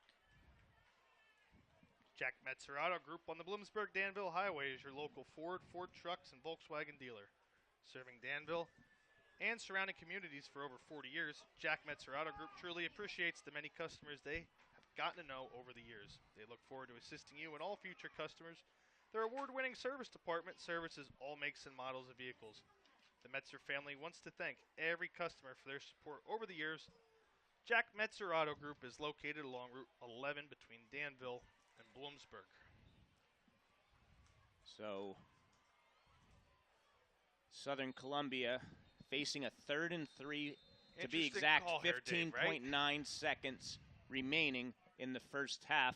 Obviously, a first down would stop it, but it is interesting, Casey, because if they don't get a first down, you don't have enough time to get your field goal unit out there. As Wise is going to throw it. He's going to throw it, and it would have been a touchdown, but it went through the hands of Kyle Crispin. It looked like a pretty good throw from our vantage point. It did. It looked like Crispin had a step, too, just wasn't able to connect. Boy, Danville catches a big break there. They forced the field goal unit to come out on the field with 12.6 seconds left. Tigers doing a good job in the 2 minute to get down there, but not able to punch it in. Now, Casey, Southern Columbia trying to kick their first field goal successfully since 2017. Good snap, good hold. The kick is up, and the kick is good. So a 26-yard field goal. Dave, that would have been good from 50. Has the Tigers back on the board. Again, 6 years in the making. Elijah Hoffman that year in 2017 went 13 for 15 in his All-State campaign as a kicker. Hard to believe it's been that long, but that's a huge field goal for Carter.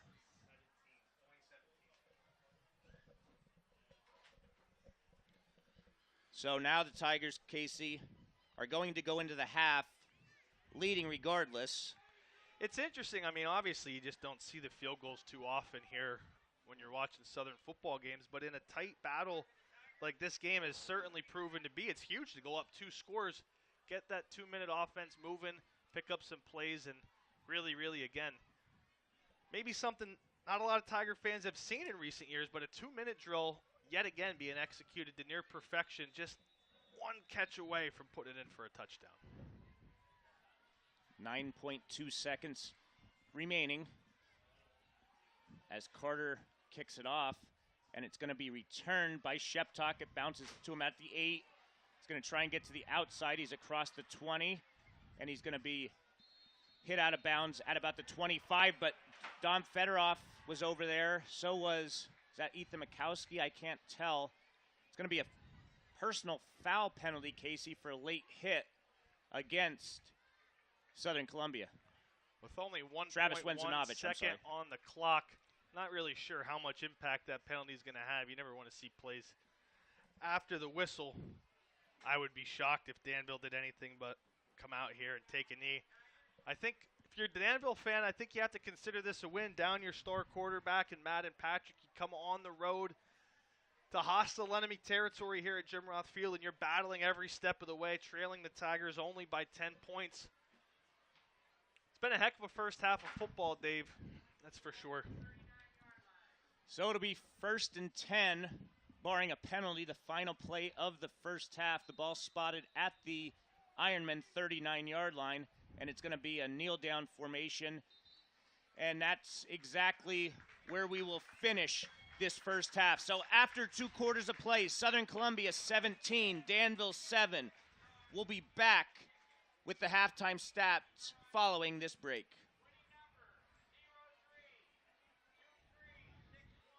Sunbury Motors has been the area's total automotive solution since 1915. The North 4th Street Auto Plaza Sunbury has an unbeatable selection of new Fords and Hyundais. Sunbury Motors Kia is the #1 Kia dealer in central Pennsylvania and is located on the Golden Strip in Hummel's Wharf. For your next vehicle, visit Sunbury Motors at the North 4th Street Auto Plaza Sunbury, Sunbury Motors Kia, routes 11 and 15 Hummel's Wharf, or go online at www.sunburymotors.com. Penn's Tavern, a historic waterfront restaurant located along the beautiful Susquehanna River on Route 147 just south of Sunbury in Fisher's Ferry, promises a memorable dining experience. For reservations, phone 570-286-2007. Penn's Tavern, a historic waterfront restaurant, 113 River Road, Route 147, Fisher's Ferry, south of Sunbury.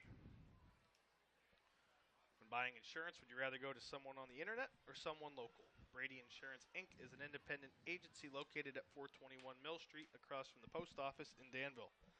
Brady Insurance, Inc. offers prompt professional service for auto, home, business, and life insurance coverage that is personalized to your needs. Call Brady Insurance, Inc. at 570-271-0923 or stop in the office across from the Danville post office and meet their friendly staff. Brady Insurance, Inc. in Danville, a part of the local community. West End Service of Danville provides 24-hour heavy to light-duty towing, hauling, and recovery rollback services in Danville and surrounding communities. Roadside assistance, jump starts, lockouts, and tire changes also available. By appointment or by accident, call West End Service at 570-784-8333. Westside Service, they can help.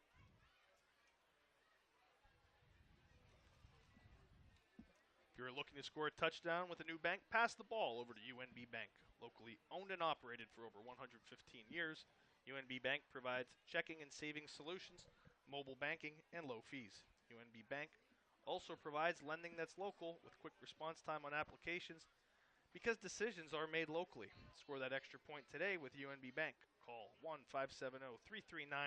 1-570-339-1040 or visit www.unb.bank online. UNB Bank, member FDIC, equal housing lender. Have you ever had car trouble? Everyone does, but only the people who go to George Automotive Services get their cars fixed quick and right the first time with friendly service. Located right in Danville at 533 Jacobs Alley. Get a free tire rotation and 50-point inspection with every oil change. Just call 570-275-2610 to schedule your appointment. That phone number again, 570-275-2610. And we're back here as the Ironman Band is performing here at Tiger Stadium on the turf of Jim Roth Field. Our other Black Diamond contests tonight, Mount Carmel area handling Bloomsburg late in the first half, 48-6 at the Silver Bowl. In Central Mountain, Shamokin area on the road leads late in the second quarter, 13-6. And at this time, we're going to bring you the first half stats, and the first half stats are being brought to you by GDK Development of Shamokin and its subsidiaries, Bruiser Sports Grill in Cole Township, and Burger King with locations in Elysburg and Sunbury. Start with the Berwick stats. Not much doing on the ground, just 4 rushing attempts. Bo Sheptok has 2 carries for -7 yards, and the quarterback, Carter Raup, 2 carries for -2 yards. Now his second carry was that kneel down where he lost 2 yards, but you have to count it. Through the air in his first start, Carter Raup, after missing a couple early throws, seemed to really settle in. Finished the first half 6 of 11 passing for 102 yards and a touchdown. Receiving his passes, Aaron Johnson, 3 catches for 80 yards, including a 69-yard touchdown. And then there were 3 other players who each had a catch. Those were Cameron Kirsch, 1 for 10, Gabe Petrus, 1 for 6, and Sheptok, 1 for 6. The Ironman, Casey, 1 first down only in the first half, and they committed 4 penalties in the first 2 quarters. GDK Development of Shamokin is a proud supporter of all local and youth sports. The Welsh family has been in business for decades and thanks you for supporting them and their local businesses, which include Bruiser Sports Grill in Cole Township and the Elysburg and Sunbury Burger King restaurants. Again, thank you for your many years of support and good luck, area athletes and teams this sports season from the Welsh family and GDK Development of Shamokin. Now for Southern Columbia. On the ground, Loudon Murphy, 9 carries, 61 yards, and a touchdown. Carter Madden, 8 carries, 24 yards, and a touchdown. Garcia has 10 carries for 29 yards. So the Tigers right around 100 yards rushing in the first half. Through the air, Blake Wise is 2 of 6 passing for 68 yards. Loudon Murphy, a 37-yard grab, and Jake Hoy, a big 31-yard catch to set up the first touchdown. Southern Columbia, 7 penalties, 6 of which are pre-snap, and 7 first downs. We do not have any first-half turnovers, which is something that sounds like it should be when you have 2 talented teams like this. Those halftime stats were brought to you by GDK Development of Shamokin and its subsidiaries, Bruiser Sports Grill in Cole Township and Burger King with locations in Elysburg and Sunbury. We'll be back after this commercial break. You're listening to the best of Cole Region High School football on the Black Diamond Sports Network, where you can always get your game on. Speed Kills brings specialized training to athletes in order to enhance their overall athletic performance. The main focus is on speed, agility, quickness, explosiveness, and strength. The drills utilize acceleration, deceleration, and reacceleration movements while increasing linear, lateral, change of direction, and transitional tendencies. Additionally, another focus area is on resistance and plyometric exercises, developing peak power and force production. Give Coach Clea a call at 570-274-9017. Speed Kills will unlock the resistance and enable you to reach your true athletic performance. Once again, that number is 570-274-9017. Knoble Lumber, True Value, Route 487 in Elysburg. One trip is all it will take for you to find everything you need for your home projects or contracting needs. Convenient store hours are available Monday through Saturday. For the finest in tools and materials or advice from experienced professionals, the choice is Knoble Lumber.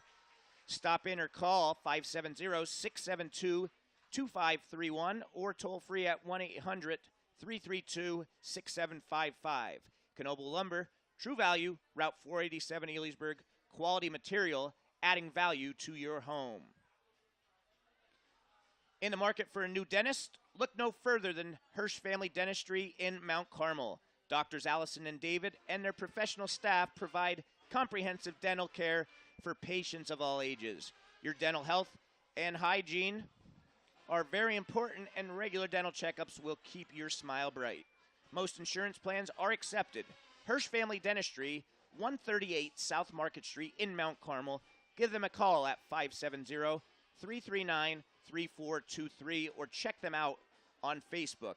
That's Hirsch Family Dentistry in Mount Carmel. Need to know where your property lines are? Trying to sell part of your land and need to subdivide? Is your business growing and you need an addition or added parking? The Crossroads Group perform boundary surveys, flood elevation surveys, construction stakeouts, subdivisions, commercial land development, and stormwater runoff investigations. Founded in 2006 by Southern graduates Josh and Jeremy Hoagland, they are a local firm with licensed professionals working throughout the Commonwealth. Stop by their website is www.thecrossroadsgroupllc.com to see what else they can help you with, or call 570-672-2317 and ask for Josh. Where can you get good neighbor service and surprisingly great insurance rates? At State Farm, because State Farm agent Darla Fozzie is your one-stop shop in Cole Township for the service you deserve at the price you want. So stop looking around. State Farm agent Darla Fozzie is ready to help. Call 570-648-0809 for your surprisingly great rates today. Like a good neighbor, State Farm is there. Individual premiums will vary by customer. All applicants subject to State Farm underwriting requirements. So we are back here at the half. Looks like we got a score update. At the half, Shamokin area able to tack on a touchdown late in the second quarter, so the Indians lead at Central Mountain 20-6 at the break. And here at Tiger Stadium, Southern Columbia 17, Danville 7. And the Ironmen will get the ball to try and cut into their deficit to start the third quarter after deferring the first half kickoff. Go over the drive chart. Southern Columbia took the ball to start the game, picked up a first down, but eventually had to punt as Danville was able to stop a third down pass attempt that Kyle Chrisman actually did catch, but he was out of bounds when he was able to get his foot down. Danville's offense then got the ball, and after Bo Sheptok was tackled for a 2-yard loss, 2 straight incompletions, gave the Tiger defense a 3-and-out start.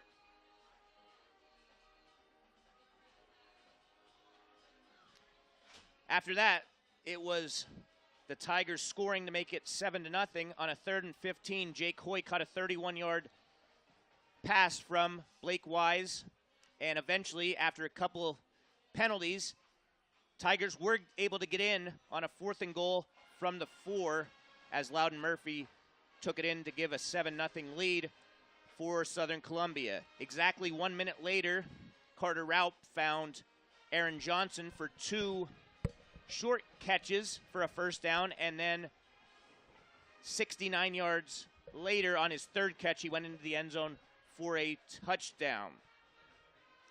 From there, Southern Columbia went back in front, 14-7. A 3rd and 9 pass play was called a pass interference against a Danville defensive back from the 24-yard line, and that took it inside the red zone. 2 plays later, Carter Madden scored on a 7-yard run. Then we had a Danville punt, a Southern punt, a Danville punt, a Southern punt, a Danville punt, and Southern Columbia got the ball on their final drive of the first half at the Ironman 49-yard line, and 26 yards out with 9 seconds remaining, Isaac Carter made a field goal, and from there, Danville took a knee to send these two teams to the break with the Tigers in front by 10 points. I tell you what, Dave, I'm sure you're a little tired of talking. That was an outstanding performance by the Danville Marching Band. Had the crowd on their feet down there. One of the best high school halftime band performances I've seen as I maneuvered the very large crowd here in attendance tonight. But, yeah, absolutely phenomenal performance by the band, huh? And with that, there's actually 2 cheerleaders and Marcus Weiser, an offensive lineman, that's out there to perform. So the Tigers cheerleaders are going to do their halftime show now. And with that, we're going to take a break. You're listening to Best of Cole Region High School Football on the Black Diamond Sports Network, where you can always get your game on. Shimmock's Furniture World is celebrating the grand opening of its beautiful showroom on East 5th Street in Mount Carmel with month-long savings and specials. Get special grand opening pricing plus spin the wheel and get additional discounts of up to 50% off your entire order. Also, enter to win prizes and merchandise all month long. Shimox still offers amazing customer service, including free delivery, setup, and removal of your old items. Visit Shimox Furniture World at 121 East 5th Street in Mount Carmel, selling happiness since 1915. Miller Gas and Oil wants to remind you that Old Man Winter is knocking at the door. Now is the perfect time to fill up for winter. For your home or business, you want high-quality fuel at a competitive price from a supplier you can trust. Count on Miller Gas and Oil to deliver. From heating oil to diesel, commercial lubricants, and hydraulic fluids, Miller's has got you covered. They offer 24-hour service for all oil customers. Call 570-644-0318 or visit millergasandoil.com. Miller Gas and Oil, family owned and operated since 1928. Little Village Primitives, Route 54 in Elysburg, specializes in American-made and handcrafted goods. The shop has a delightful scent of pumpkin pie and spices. Everywhere you look, there is a touch of autumn. Their tea selection is honey, right in the bag. Crafters will be amazed at the selection of wool supplies and patterns. Looking for American-made upholstered furniture? Browse the Town & Country Furnishing catalog for quality furniture made in Ohio. Little Village Primitives open Thursday and Friday 10 to 5 or shop online 24/7 at lvprims.com. Gall Associates Inc., 352A Johnson School Road, Catawissa is your choice for office equipment, sales, and service. Gall Associates Inc., locally owned and family operated for over 30 years. They are your information specialists, specializing in laser toner cartridges that will save you money while providing quality printing and copying. Please contact us for a quote for the best in office equipment, sales, and service. Call Sean Gall, 570-317-3638, or Glenn F. Gall at 570-854-6130. Gall Associates, Inc., office equipment, sales, and service on Johnson School Road in Catawissa. We're back here as the Tigers cheerleaders put on a great halftime performance following the great job by the Danville band. So, going forward, Casey, next week, Danville will be at Lewisburg, and we will be at Montoursville as Southern Columbia is hoping to stay undefeated. Don't forget, fans, in addition to tonight's games, the Black Diamond Sports Network tomorrow night will be broadcasting from Mifflinburg as the Wildcats host Jersey Shore for Saturday night high school football. Next week, some of our other games will be Mount Carmel area at Winless Midwest, and Shamokin will be on the road again at Shikellamy. Following Mifflinburg's game tomorrow, they'll be at Selinsgrove, so two very tough games for Mifflinburg, having to play Jersey Shore and Selinsgrove back-to-back. And other games going on tonight, Canton is at South Williamsport, Crestwood at Williamsport, Holy Redeemer at Milton, Lewisburg at Central Columbia, Midwest at Hughesville, Montgomery at Wyalusing, Muncie at North Penn Mansfield, Selinsgrove at Shikellamy. Sheffield area out-of-district game is at Bucktail. Susquehanna's at Line Mountain. Towanda's at Wellsboro. Troy is at Athens. And Williams Valley, in a district crossover game, is at Loyalsock Township. So those are the other games going on tonight out of District 4, but we know you're tuning in and are going to stay tuned in to this outstanding game if it stays the way it was in those first two quarters. Heck of a football game so far. We saw an interesting back and forth. Wasn't sure what Danville would come out and do offensively. They elect to go with the junior Carter Raup getting his first start in replace of junior Madden Patrick. Had some success on a second or third drive. I forget exactly which drive it was, Dave. Rolling him out of the pocket, they found Aaron Johnson, their star receiver, for a big play touchdown. Other than that, not much doing for the Danville offense, but not a whole lot doing for the Southern Columbia offense either. It's been a struggle, and give all the credit into the world to the front of this Danville Ironman, led by All-State returning defensive lineman Justin Kutcher and Cameron Kirsch. There's been players all over the field for Danville, really making it tough for Southern to run, and got to see our first field goal here at Tiger Stadium in over a half decade. Isaac Carter punches in the last, won't call it last second, late minute field goal, giving the Tigers a 2-score lead 2 minutes to go until kickoff. We'll be right back to bring you the second half action here live on the Black Diamond Sports Network. Shine a light on your business with Lauer Media Company, just as they are proud to shine a light on tonight's game. Locally owned and operated, yet globally minded, Lauer Media Company offers custom solutions to grow your business through digital marketing and their business-to-business sales system. Visit Lauer Media Company at lauermediaco.com, and together they will make your future bright. PBS Beverage and Pack Sinus and owner Steve Tahansky are proud supporters of Southern Columbia football. His great prices make it an easy decision to stop in and pick out from a variety of your favorite selections. With an easy-to-get-to location on Route 61 between Elysburg and Shamokin, there isn't any other choice than PBS. Check out their Facebook page for deals and hours of operation throughout the week. Call the store at 570-648-8080 for any additional details. Steve Tahansky, alum and supporter of Tiger football. If you are not already a customer, become one. R&M Disposal is a locally owned family business located in Mount Carmel. Their services include residential and commercial trash pickup for Mount Carmel and surrounding areas.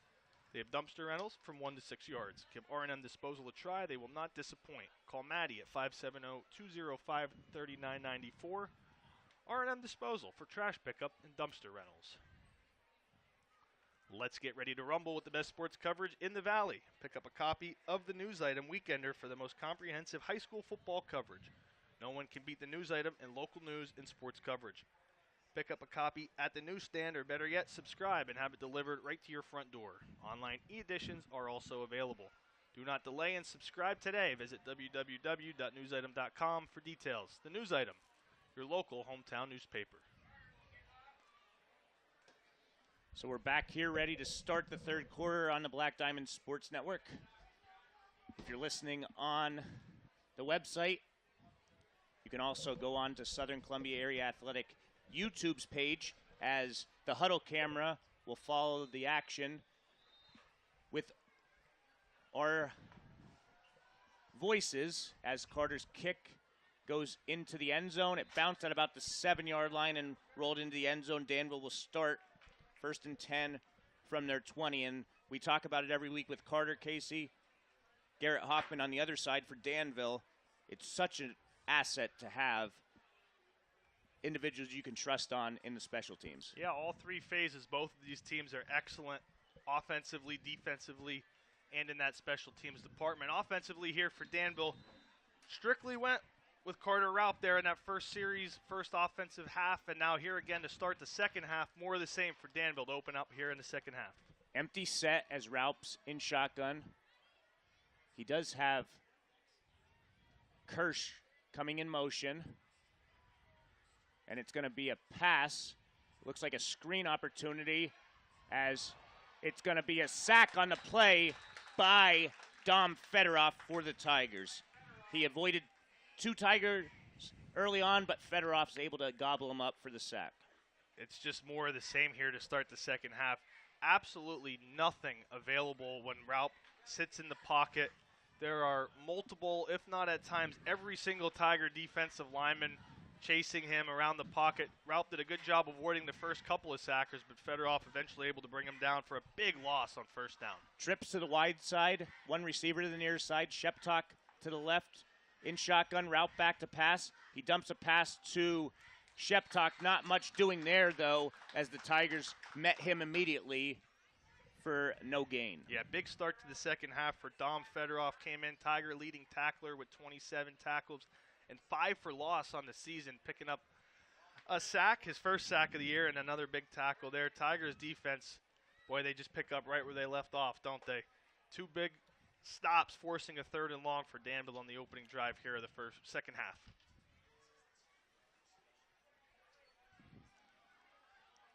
So 3rd down and long. Tigers looking to force another 3 and out, as Southern Columbia is missing somebody in coverage, and it's going to be intercepted by Garrett Garcia at the 24.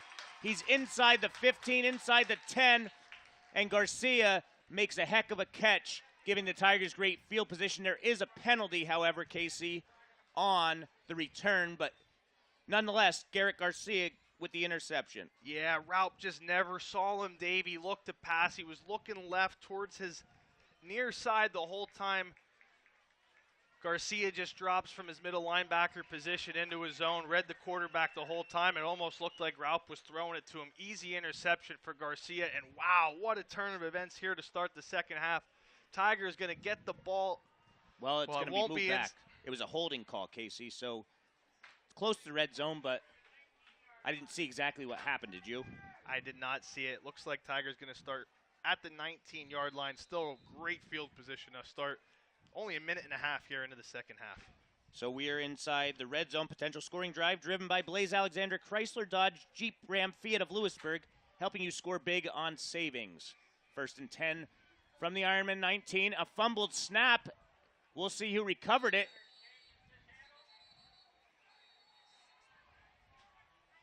It's going to be recovered by the Ironman. So a huge shift there as Danville recovers the muffed snap. It appears it was Chase Miller.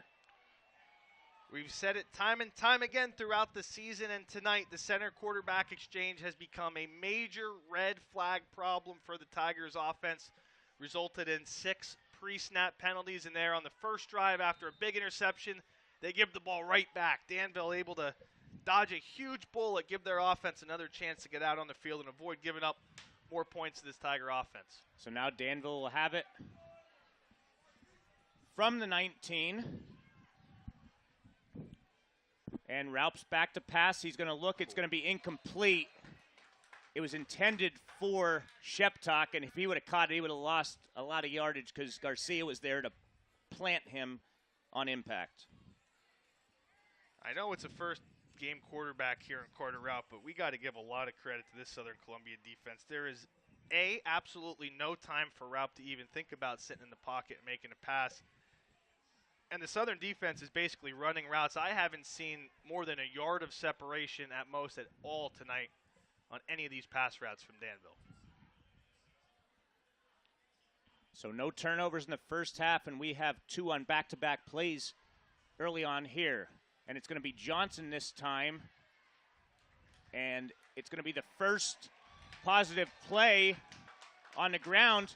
Garcia recovered a fumble, came out late. They're going to see if he was down or not. And they're calling it down. So Garcia thought he ripped the ball out of Johnson's hand there as he was making the tackle. Official has him down, either forward progress or down by contact. We couldn't see it from our angle. Nonetheless, Danville keeps possession on 3rd down. Danville going here to the Wildcat, first time of the night, Dave. That was the first positive yardage carry Danville's had all night, and it went for just a yard. So Johnson is in at Wildcat in shotgun. He sends Kirsch in motion. Johnson's back to pass. He looks, he fires, and it's going to be well short of the quarterback that started Carter Raup for an incomplete pass, and he'll force a 3-and-out. You don't see a quarterback throwing to a quarterback and then flip-flopping that often in games. Well, they're just searching for answers over there, and I'm not sure they have one. It's such a tough defense to move the ball against, and when you're without one of the best quarterbacks in the state, it makes it even that much harder. Johnson trying to attempt his first pass there was well short of Raup on the slant route. As Hoffman gets off a punt, it's going to be Carter Madden getting it at midfield. He's going to take it into Danville territory. It looked there like he had trouble getting it, but he corralled it. So the Tigers, I don't know if it's the lighting or what. You can't use that as an excuse, but they haven't cleanly fielded a punt tonight. Well, I think it's been ball security in general, Dave. We've seen 2 muffed punts. The Tigers were fortunate enough to recover. We've seen a number of quarterback-center exchanges go awry. Last one, Danville capitalizing with the big forced turnover. Got to take care of the football at all times, Dave. You got to treat it, like it's $1 million. Got to hold on to that thing. Tigers have it 1st and 10 from the Danville 41. Just over 9 minutes to go in this third quarter. Garrett Garcia breaks a tackle. He's going to get a first down inside the 30 to the 29-yard line. So that's the Tigers' 8th first down of this game compared to just 1 for the Ironmen. Back to the weak side belly there for the Tigers. Garcia hits the hole with the explosion, bounces it out to the outside. One of his best runs of the evening. Much needed first down for this Tiger offense. 1st and 10 from the 29. 17-7, Tigers leading. It's going to be Carter Madden. Nice burst ahead. He's going to pick up about 7 on the play, so the offensive line doing a better job of opening those initial holes, Casey, so far on this drive. Yeah, and going right to the point of attack on both of those plays. That time it's Madden on the lead up the middle, no messing around in the backfield, just getting upfield, north and south, trying to pick up positive yardage. 2nd and 3 from the 22. Tigers looking to go up 3 scores in this one.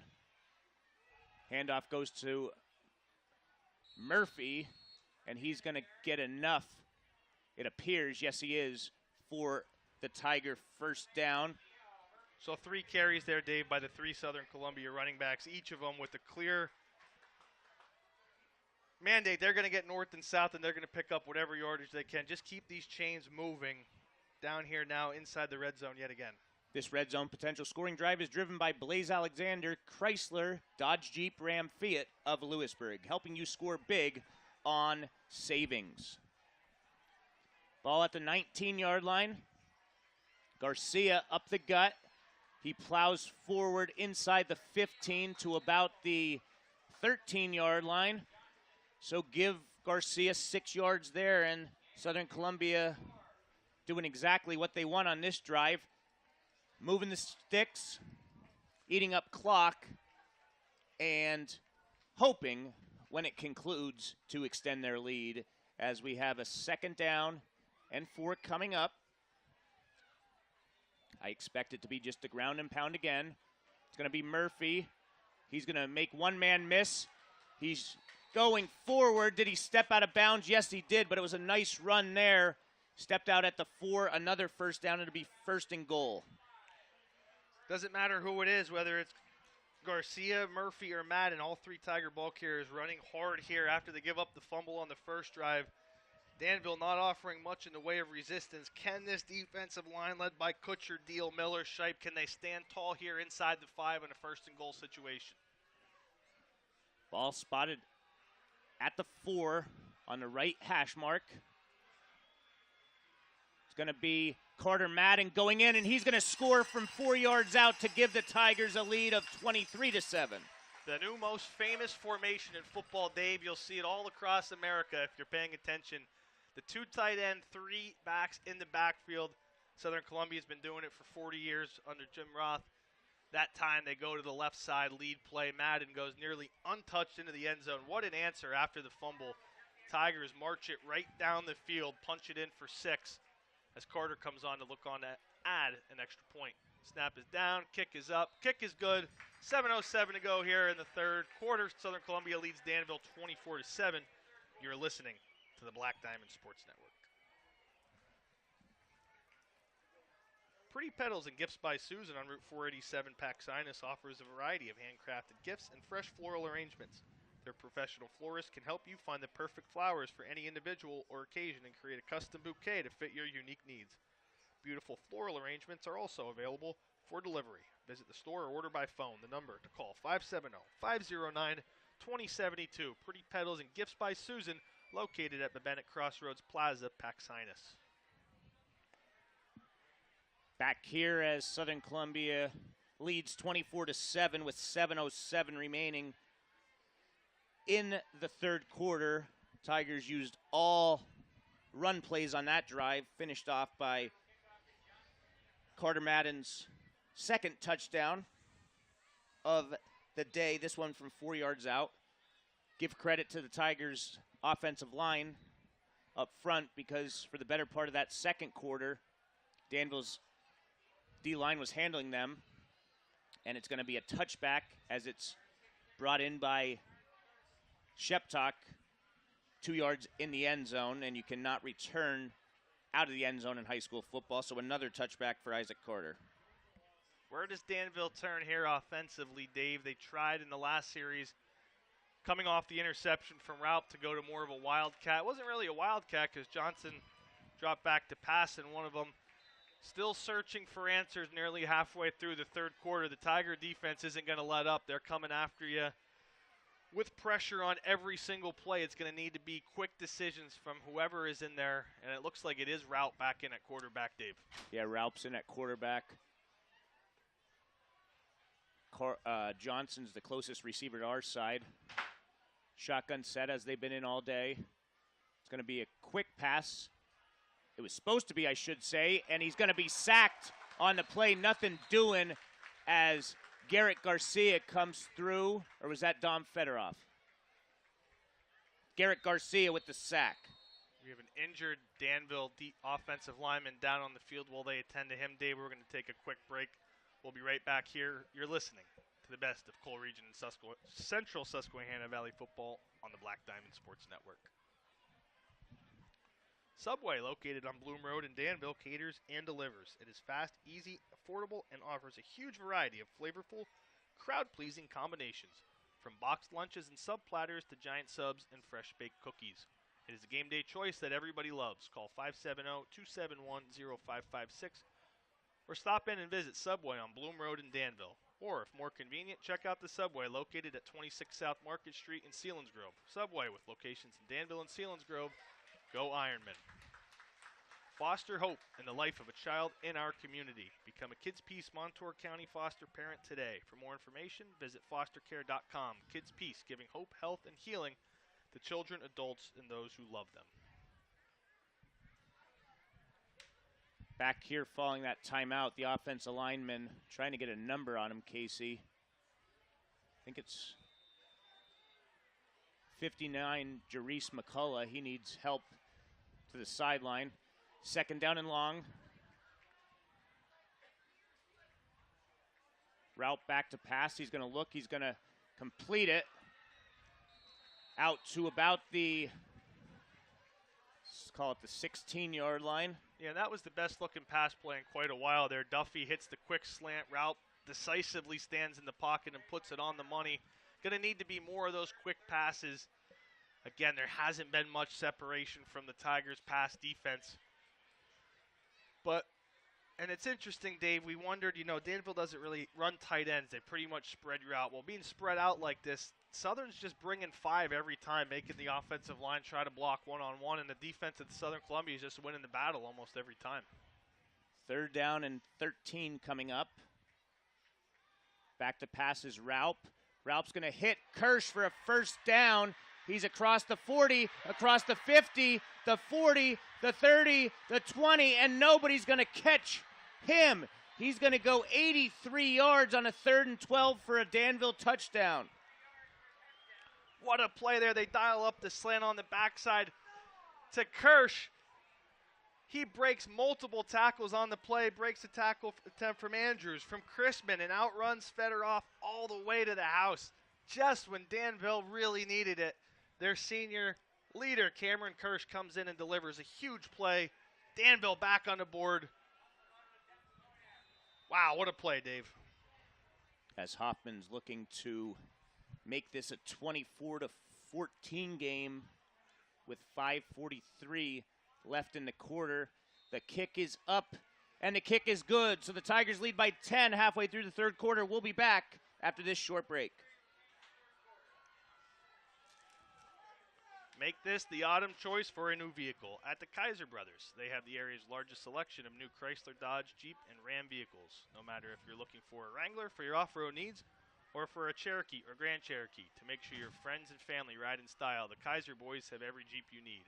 Over 50 new Jeeps in stock today. Don't forget, they are also your Ram headquarters. The Kaiser boys have the area's biggest selection, over 40 new in stock. Looking for a performance vehicle like the Challenger and Charger, the Kaisers are the home of the hot ones with everything for your racing needs. So stop in today and see the Kaiser boys, Route 405 in Muncie or Route 11 in Danville, where selection and service equals satisfaction. So in Carter Raup's first start, I have him exactly at, Casey, 200 yards passing and 2 touchdown passes. He did throw that one interception. Dave, do they currently have more touchdowns than first downs? As oddly as it is to say, that was the next thing I was going to say. Yes, they do. Yeah, I mean, there's been almost no offensive production all night from Danville, but Twice they hit absolutely crucial and really explosive big plays. One to Aaron Johnson, the senior wide receiver, and one there to this other senior wide receiver, Cameron Kirsch. They're really good guys after the catch. They're tough to bring down. The Southern Columbia defense not wrapping them up completely, trying to arm tackle them, and you just can't do that against guys as talented and as strong as Kirsch. Heck of a play there by that young man to get the Ironman right back into this thing. It's going to be Loudon Murphy getting it at the 5-yard line. He's across the 20. Cuts back to the sideline. He's across the 40, across the 50, the 40, the 30, the 20, the 10, and a house call for Loudon Murphy. He goes 96 yards the other way for the Tigers score. Add that one to the highlight tape, Dave. Loudon Murphy putting on a case for State Player of the Year front runner here early on through the season. He'll do it on offense. He'll do it defensively. Now he adds one special teams. 96 yards, house call. What an answer from the Tigers. Loudon Murphy shot out of a cannon on that kick return. So Carter's looking to put the Tigers back in front by 17 like they were before that big connection from Raup to Kirsch less than a minute ago.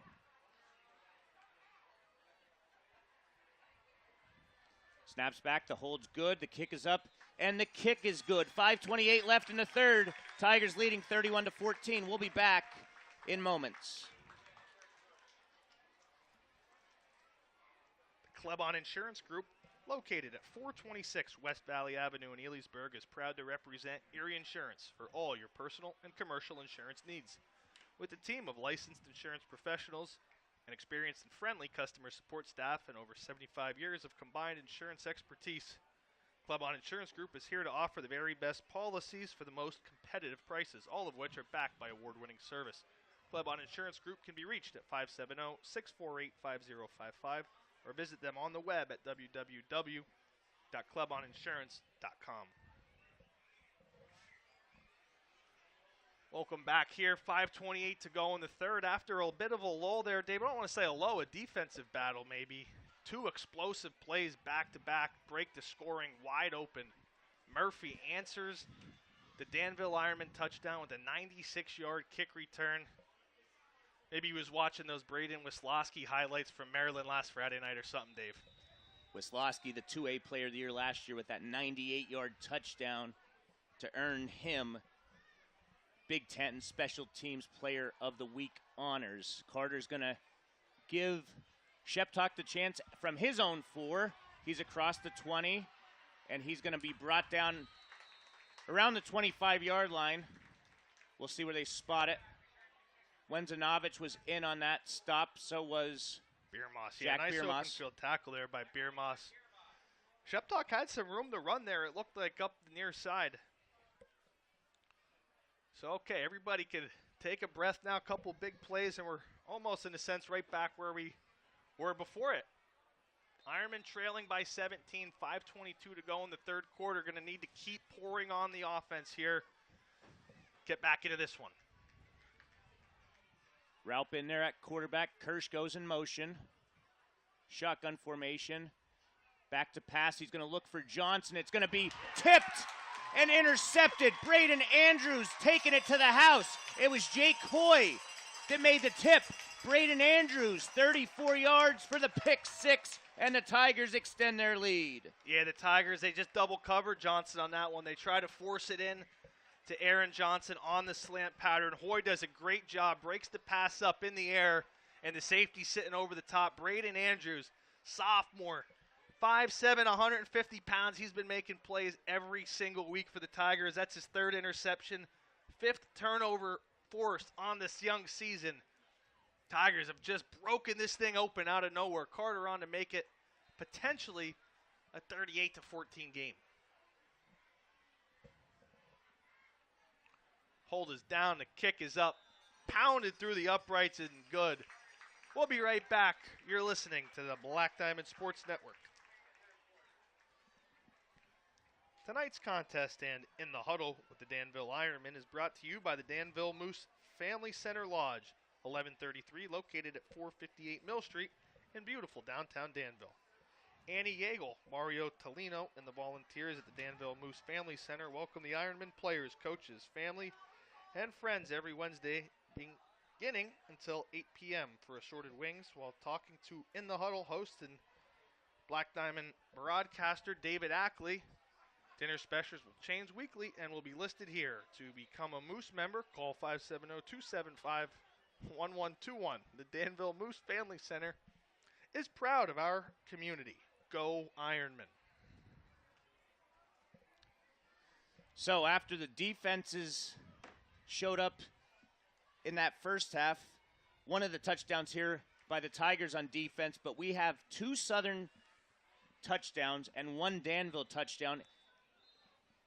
All 3 touchdowns came in a combined 30 seconds of game time as Isaac Carter's kicking it off. It's going to be returnable right at the 4 like last time by Sheptok. He's going to try and get to the edge. He's across the 20. He's across the 30, and he's going to go out of bounds at about the 37-yard line. So we can catch our breath again, Casey. We'll see what's big in store to come next. Dave, this is what you had to fear, in a negative game script for Danville where they could be trailing without their starting quarterback. The more you just keep throwing the ball with an inexperienced QB, doesn't have the timing quite down. The line doesn't have the timing right down. This Tiger defense is so adept at turning the ball over. It's tough. But they're going to have to keep doing it here if they want to fight back into this thing. Raup sends Petrus in motion, trips to the near side. Raup back to pass. He looks. It's going to be intercepted or caught. I don't know which. What are they going to call it? Tie goes to the receiver.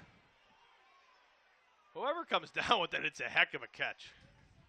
We'll see. It's going to be a catch. I think that's the right call. Tiger fans aren't going to like it, but there is a dead ball foul. It's going to be a gain of 24 yards for Danville's second first down. That was one heck of a catch. Kyle Crispin looked like he was all over that thing for the interception.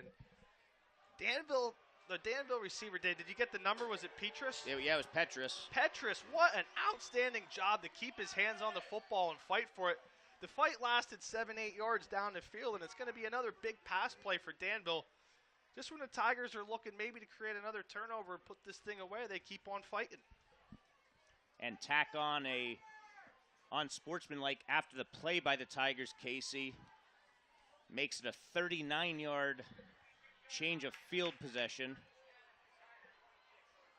So it'll be first down from the 26.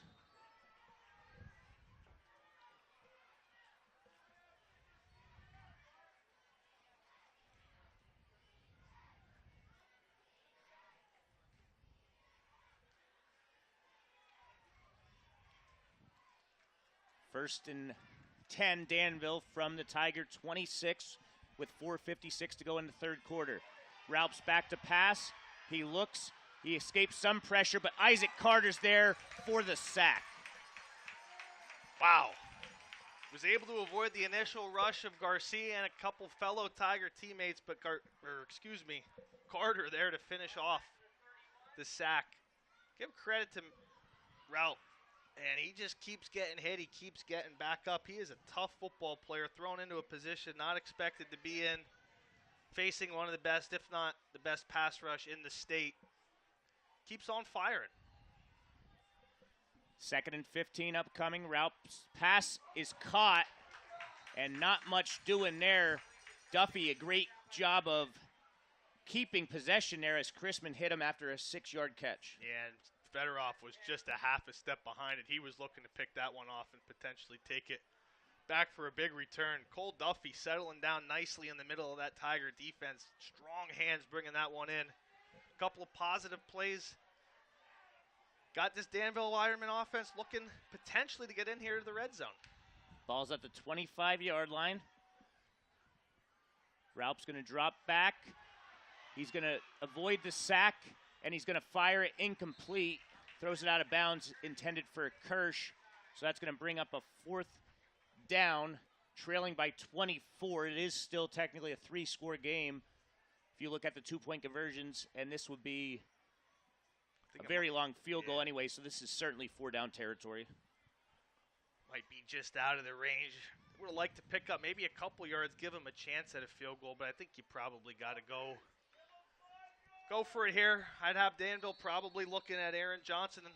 First, they're going to take a timeout, talk this one over, it appears, Dave. I think it's going to be a timeout called by, it is Danville. They pointed the other way. So we're going to take a timeout as well with the Tigers leading 38-14 with 3:35 left in the third quarter. Deb Rodarmel and Joe Springer at Rodarmel Springer LLC, located at 4A East Mill Street in Ely'sburg, have been providing tax and financial services to area clients for over 15 years. Rodarmel Springer Tax and Financial Services is happy to support the Southern Columbia Area School District community and wish the best to all students in their athletic and academic careers. Hard work pays off. Check out Deadeye's Deddies and Deadeye's Deddies Joke of the Week on Instagram and on TikTok at Deadeye's Deddies.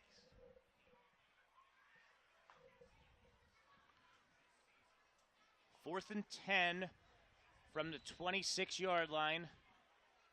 They are going to kick it, and they are going to try it. It's going to be a 42-yard attempt. The kick is up, and the kick is good. What a kick by Hoffman. He makes it 38-17, and we'll take a short break here as they get ready for the kickoff. Great 43-yard field goal by Hoffman. At Best Cleaners, they strive to meet your every cleaning need, whether it is a simple floor cleaning, house cleaning, window cleaning, sanitizing job, or major water extraction. Best Cleaners is there for you. Best Cleaners is owned by the Warhotch and Lepotsky families and located in Paxinas. Best Cleaners proudly serves the region and surrounding areas. Call Best Cleaners today at 570-672-9114 or check them out online at www.bestcleanersllc.com and like them on Facebook. Back here on the Black Diamond Sports Network and the Southern Columbia YouTube page, an excellent 42-yard field goal from Garrett Hoffman gets Danville back within striking range. We'll say 38-17 here. The Ironmen trail the Tigers with 3:32 to go in the third. Dave, how about this? Field goals from both teams. When's the last time you saw that in a high school football game? At least one of the ones that we call. I know. Well, it certainly hasn't happened in at least 6 years. Right. Because this is Southern's first field goal in 6 years since Elijah Hoffman's great 2017 campaign. Now, it is Hoffman's fourth of the year, so he is adept at making that being the Hoffman kick of Danville. Just right, yep. So he's going to kick it, and it's going to be returned by Murphy. Bobbled. He's going to get it at the 4-yard line again. He's at the 10. He's at the 20. And there's a flag, so I'd assume that's going to be called against the Tigers. We'll see. Certainly, Dave, whatever happens here tonight, I would expect practice to begin for Southern Columbia on Monday with two things: center quarterback exchanges and receiving kicks and punts. That's, I think, 4 or 5 muffed kicks or punts, and at least that many, if not more, bobbled snaps. I mean, Tigers honestly really lucky a couple of these. I guess they're not really mental mistakes. They're focus mistakes, whatever you want to call them, that they haven't come back to bite them more than they have so far in this one. So the Tigers offense on the field for the first time in a decent amount of time after a pick six and a kickoff return for touchdowns. Southern's not going to have very good field position, though, as that holding takes the ball to the 10-yard line. For Danville, you got to get them off the field. Your big studs on defense, you got to force a 3-and-out, give your offense a chance to get back into this thing. Handoff goes to Madden. He's going to get out near the 15-yard line. Because that's exactly what you're going to see from this Southern Columbia offense. They're going to go ground and pound here, eat clock, try to control the time of possession, keep the ball away from Danville, move the ball down this field. So gain of 5 brings up 2nd and 5 from the 15. Tigers leading 38-17. So a 3-score game with 2:50 and counting left in the third quarter. A highly entertaining third quarter, to say the least. Handoff goes to Garcia. He's going to get a first down out across the 20, gets out to about the 25-yard line. 10-yard pickup for the first down. And keep an eye on this, Dave, as we move forward here late into the third, going into the fourth. The Southern offensive line has exactly 0 players that play both ways on it. I believe everybody on this Danville front, minus a couple rotations, is going both ways. That's like the 6th or 7th time the Tigers have run the weak side belly action play, and it seems like almost every time they run it, more and more space, more and more success up front blocking. It's always been a staple here at Southern Columbia to run their linemen primarily only one ways. Could play a big factor in what's been a really intense game so far. Jude Bremagen, the lone player that will see some time at defensive tackle, as Loudon Murphy is going to be hit. Carter Raup, the starting quarterback there, makes the stop. He's a tough kid, Dave. He's getting... But he did pick up 4 yards. I thought it was less than that. Well, they're going to move it back. But anyway, you're right. He is a very tough kid. He's in there getting hit double-digit times tonight, playing quarterback for the first time. What does he do? Steps right back in on their defense, sticks his nose in, and makes a good tackle, preventing what could have been a bigger gain from a hard-running Carter Madden. 2nd and 7 from the Tigers' 23-yard line. Garcia is going to be upended by Kirsch. He'll get a yard, but no more than that. Bringing up a 3rd and 6 with exactly a minute remaining in the third quarter. This is an undefeated matchup between the Ironmen and Tigers, both 4-0, and for all intents and purposes, this is basically for the Heartland Conference, Pennsylvania Heartland Conference, that is Division II championship. So, 3rd and 6 from the 29. It's going to be a reverse and a fumble on the play. Didn't look like anybody had it, but it's going to be recovered by James Fisher. Danville coming up with another turnover. Quarterback center exchange again, puts the ball on the ground for Southern Columbia. I'm with you, Dave. I actually never saw the football. It looked like they were running a fake toss, never had the ball. Nonetheless, absolutely critical mistake from Southern Columbia. Gives Danville prime field opportunity. 35 seconds still to go. Plenty of time for this Danville offense to punch in a couple scores and get back into this thing. Great field position as they are at the 28-yard line of the Tigers. Raup's back to pass. He looks, completes it to Duffy, who's just shy of the red zone. Good first play there, Casey. Yeah, I like to see that from Danville. Quick just to get the ball in your receiver's hands. Good route by Cole Duffy, picking up 5, keeping things moving. Danville's going to try and get another play out of this. Back to pass is Raup.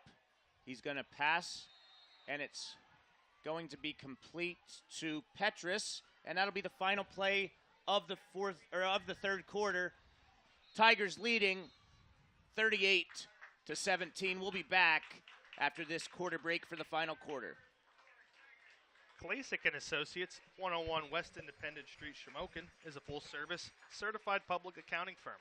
At Klasik & Associates, the goal is to serve their clients in the most professional, efficient, and cost-conscious manner possible.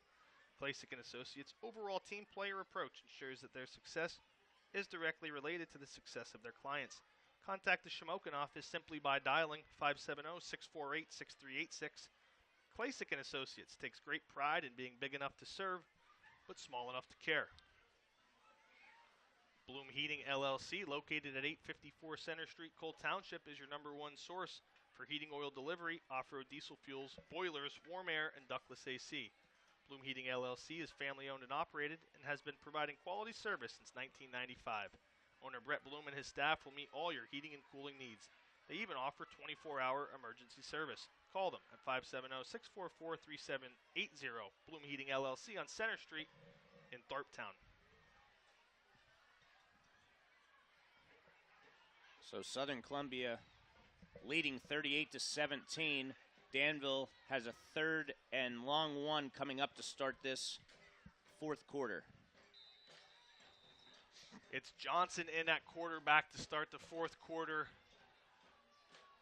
Danville looking to go a little wildcat here, Dave.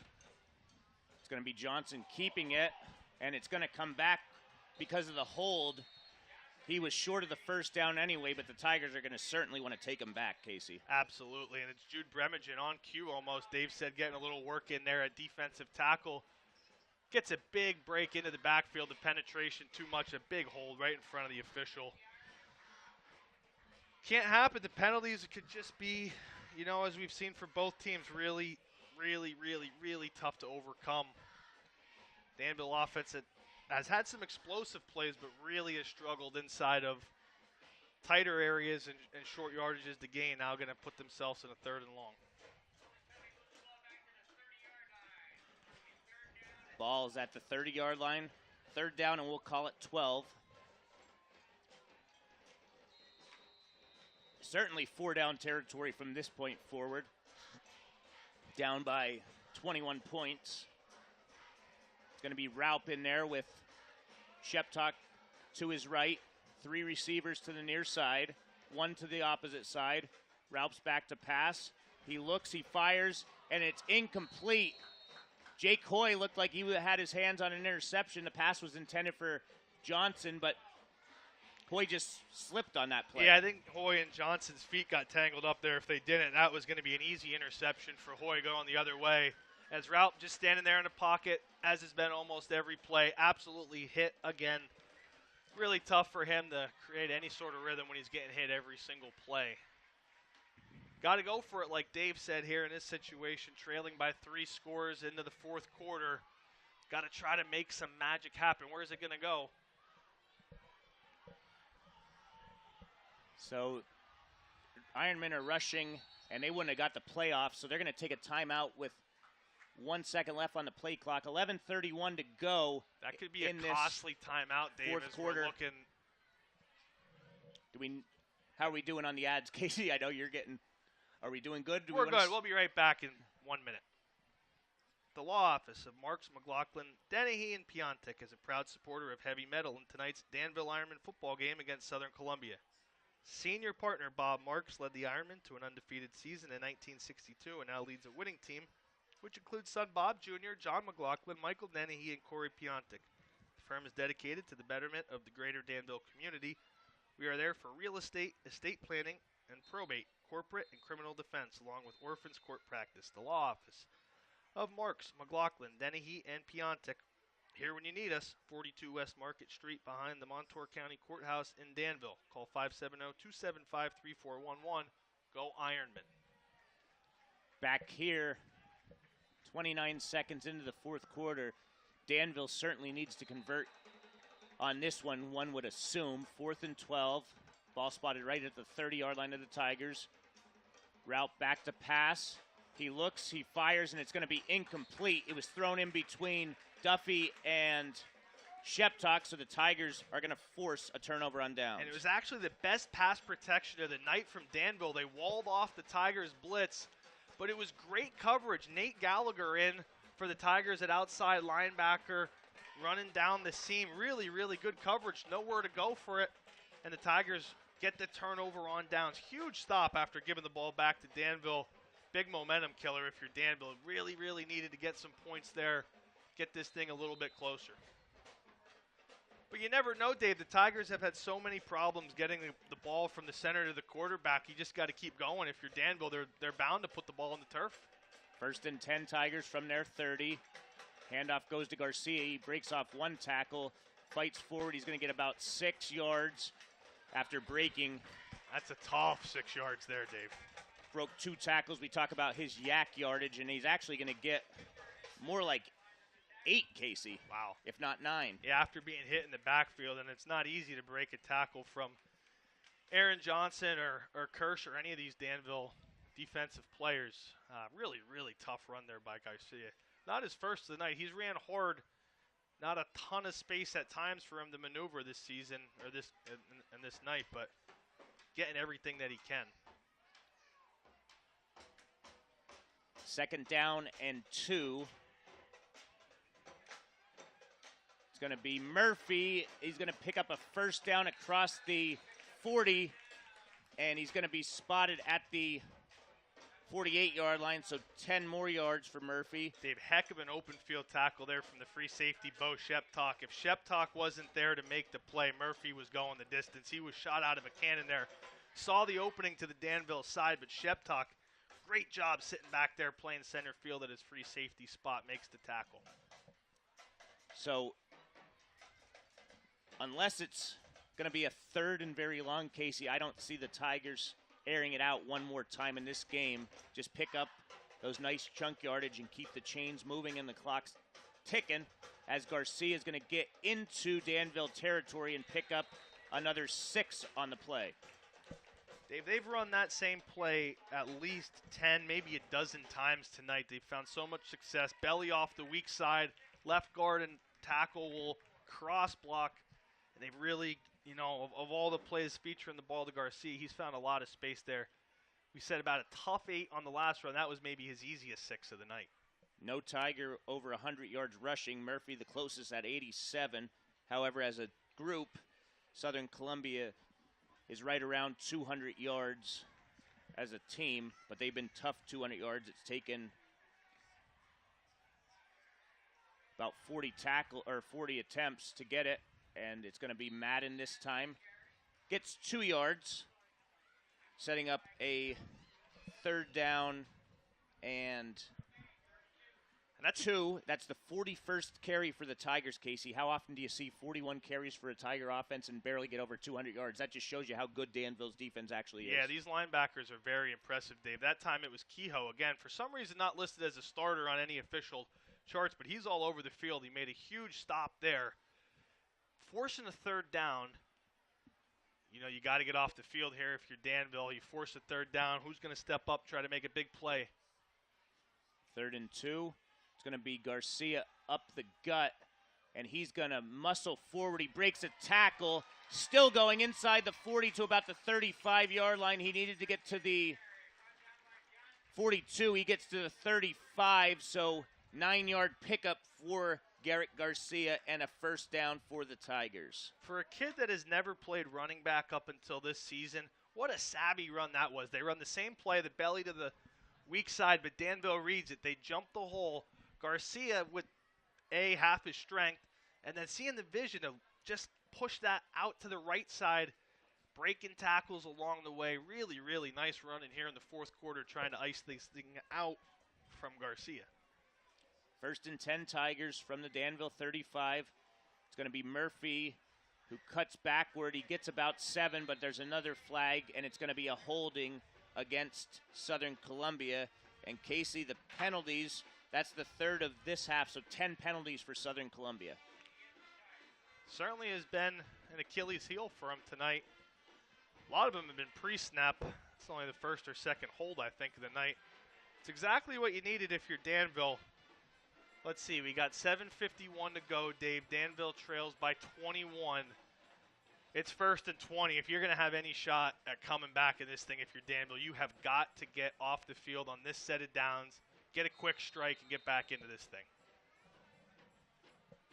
1st and 20 now from the Danville 45. As Casey mentioned, little under 8 minutes remaining. Tigers are going to come out with 2 receivers. We'll see if that's just to split out the Ironman defense or if the Tigers are going to throw the ball.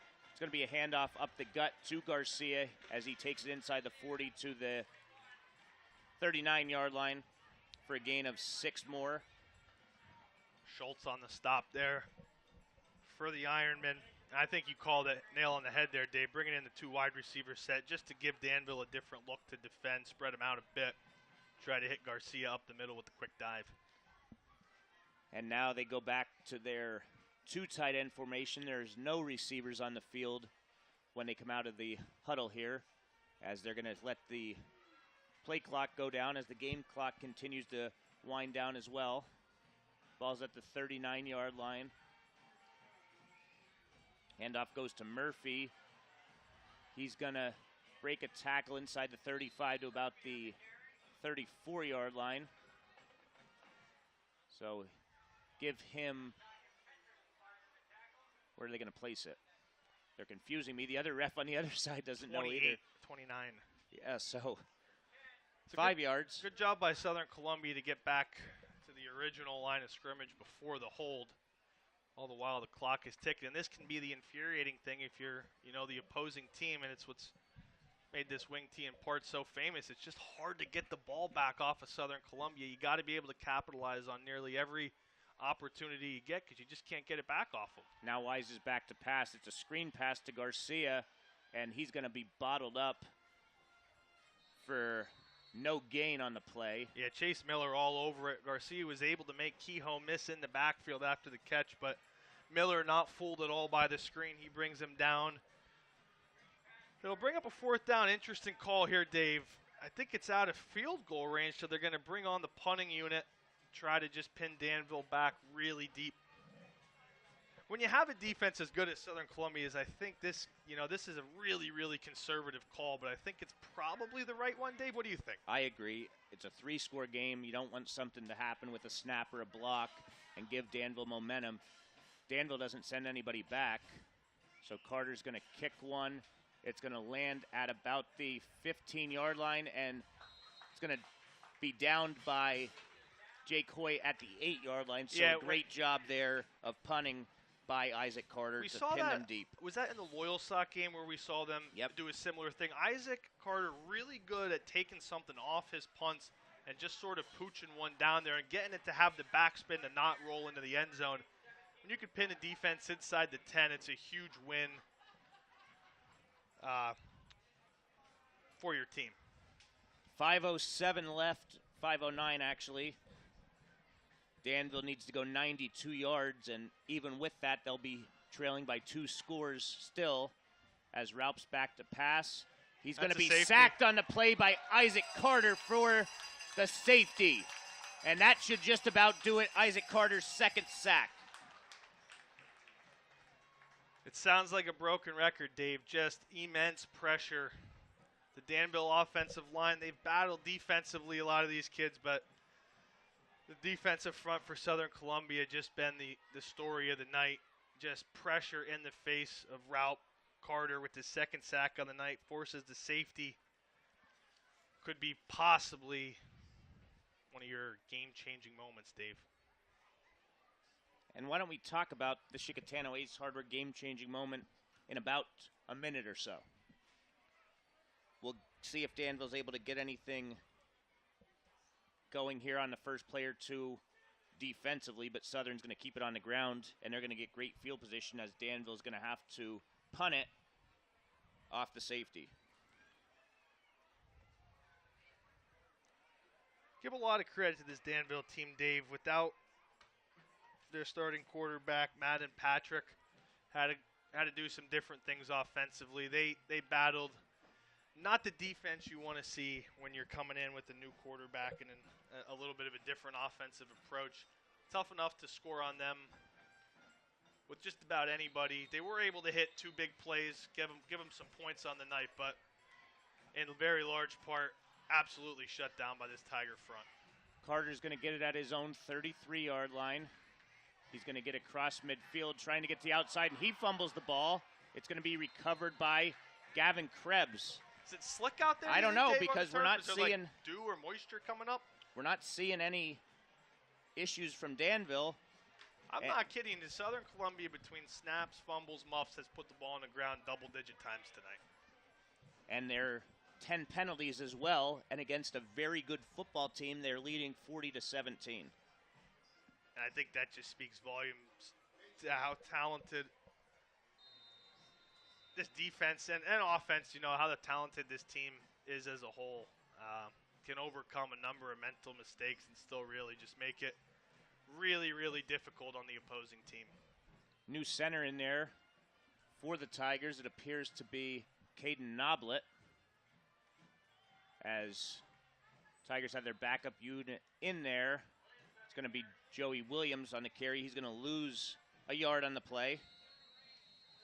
Dave, we have an injured Ironman on the field, so we're going to step away. Quick break. Think of your Chickatano Ace Hardware game-changing moment. We'll be back in 30 seconds.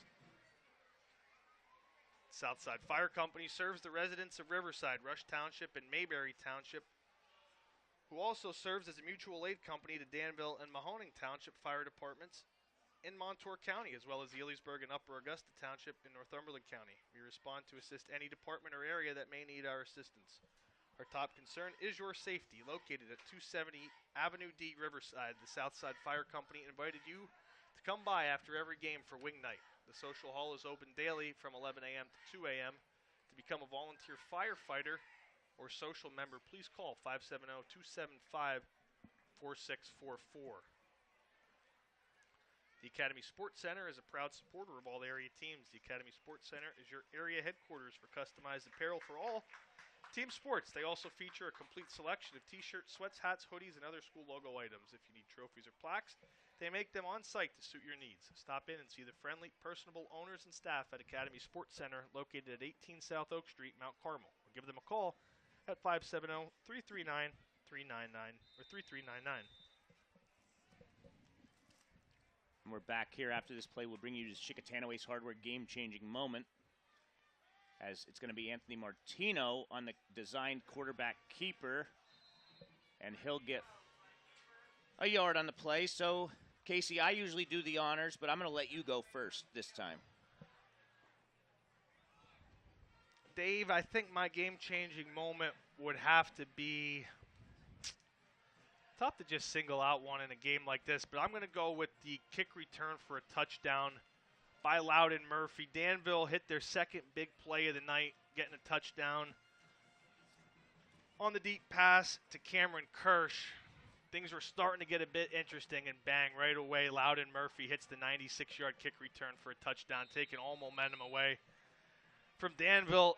You know, you could give it to a lot of different moments or to groups as a whole, but I think for me, that's my game-changing moment. How about you, Dave? I would agree with that. And another note that was, I guess you could say, first half changing moment was Isaac Carter's field goal that made it a 2-score game, put the Tigers up 10 going into the break instead of 7, with Danville getting the ball. If not for that made field goal, Danville would have had a chance to tie things up in the third quarter, but the way Southern's defense plays, that would have been something that Danville would have had to work for. And the game-changing moment, after this play, we'll tell you who it's brought to you by, as Biermoss on the carry. He's going to lose a yard. Tonight's game-changing moment was brought to you by Chickatano Ace Hardware, 27 North Oak Street, Mount Carmel. The staff at Chickatano Ace Hardware averages 40 years of experience in the appliance industry. Call 570-339-1453 or stop by and talk appliances with the experienced and knowledgeable staff at Chickatano Ace Hardware, 27 North Oak Street, Mount Carmel, where they service what they sell. So 4th down and long, 3 minutes left in this game. Carter's going to punt it away. And he gets off a boomer. King's going to let it bounce at the 10, and it's going to die at the 1 yard line, 1 foot line, 1 inch line. That's special. That is a special punt. We've been seeing it all year. Dave, we want to take this time, as we've done all year throughout our 20-year anniversary celebration here on the Black Diamond Sports Network. Thank all of our loyal viewers and listeners watching and listening around the state, around the world. I know big loyal listener Christian Klebon, moving into a new place, still found a time. He wanted to get down, watch some Tiger versus Ironman football down in Harrisburg. The support from all of our friends and listeners around the state, around the country, and around the globe is really what allows us to put on these broadcasts each and every night. Friday night. Appears the Ironmen had their starters in.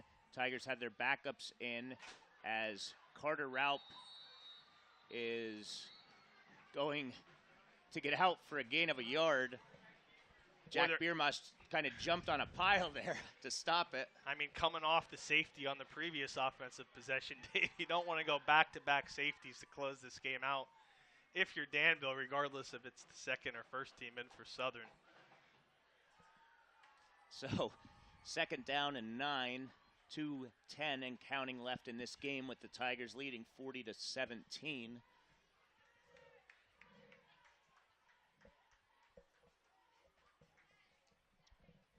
Handoff goes to Sheptok. He's going to get forward to about the 4-yard line. for a gain of 2. Bringing up 3rd down. I tell you what, Dave, it's been, maybe the scoreboard doesn't quite reflect it. Southern Columbia's been in control for the majority of the game, but it's been a great high school football game here tonight at Tiger Stadium and Jim Roth Field. Danville, down their starting quarterback, came in and they weren't going to lay down without at least putting up a fight. They made things difficult for Southern Columbia offensively all night, hit a couple of big plays to keep in it. But, man, you can't say enough about this Southern Columbia defense. Just the pressure put on opposing quarterbacks this year, truly elite in Pennsylvania high school football. Handoff to Sheptok. Nothing doing there. And it's going to be 4th down in a punting situation for the Ironmen.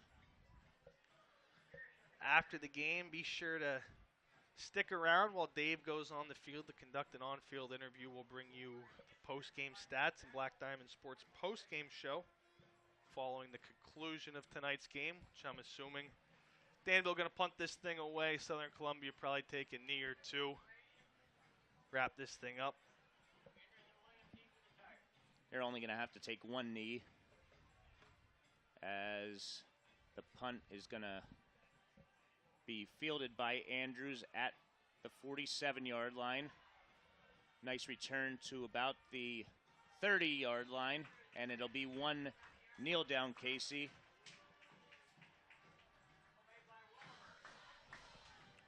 And Casey, I'm going to let you finish out this broadcast. A great win for Southern Columbia, 40-17, to unofficially wrap up the PHAC Division II title. And I'm going to do some stats here for you. So I'm going to just talk to you as I'm doing it. I'm going to put here his game total, and Johnson was just that 1 incompletion. Right, yep. Okay, Dave.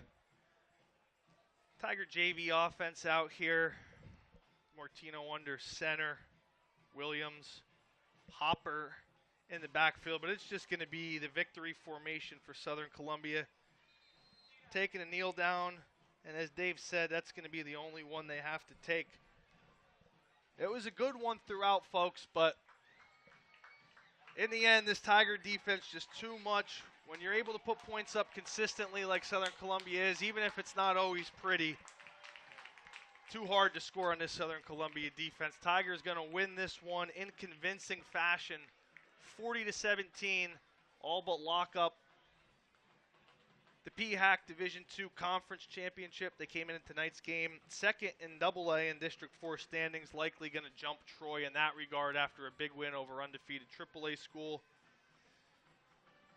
It's a heck of a ball game. Dave Fagley exiting the booth now. Great call, Dave. As always, he's going to go on the field for some interviews as the players shake their hands.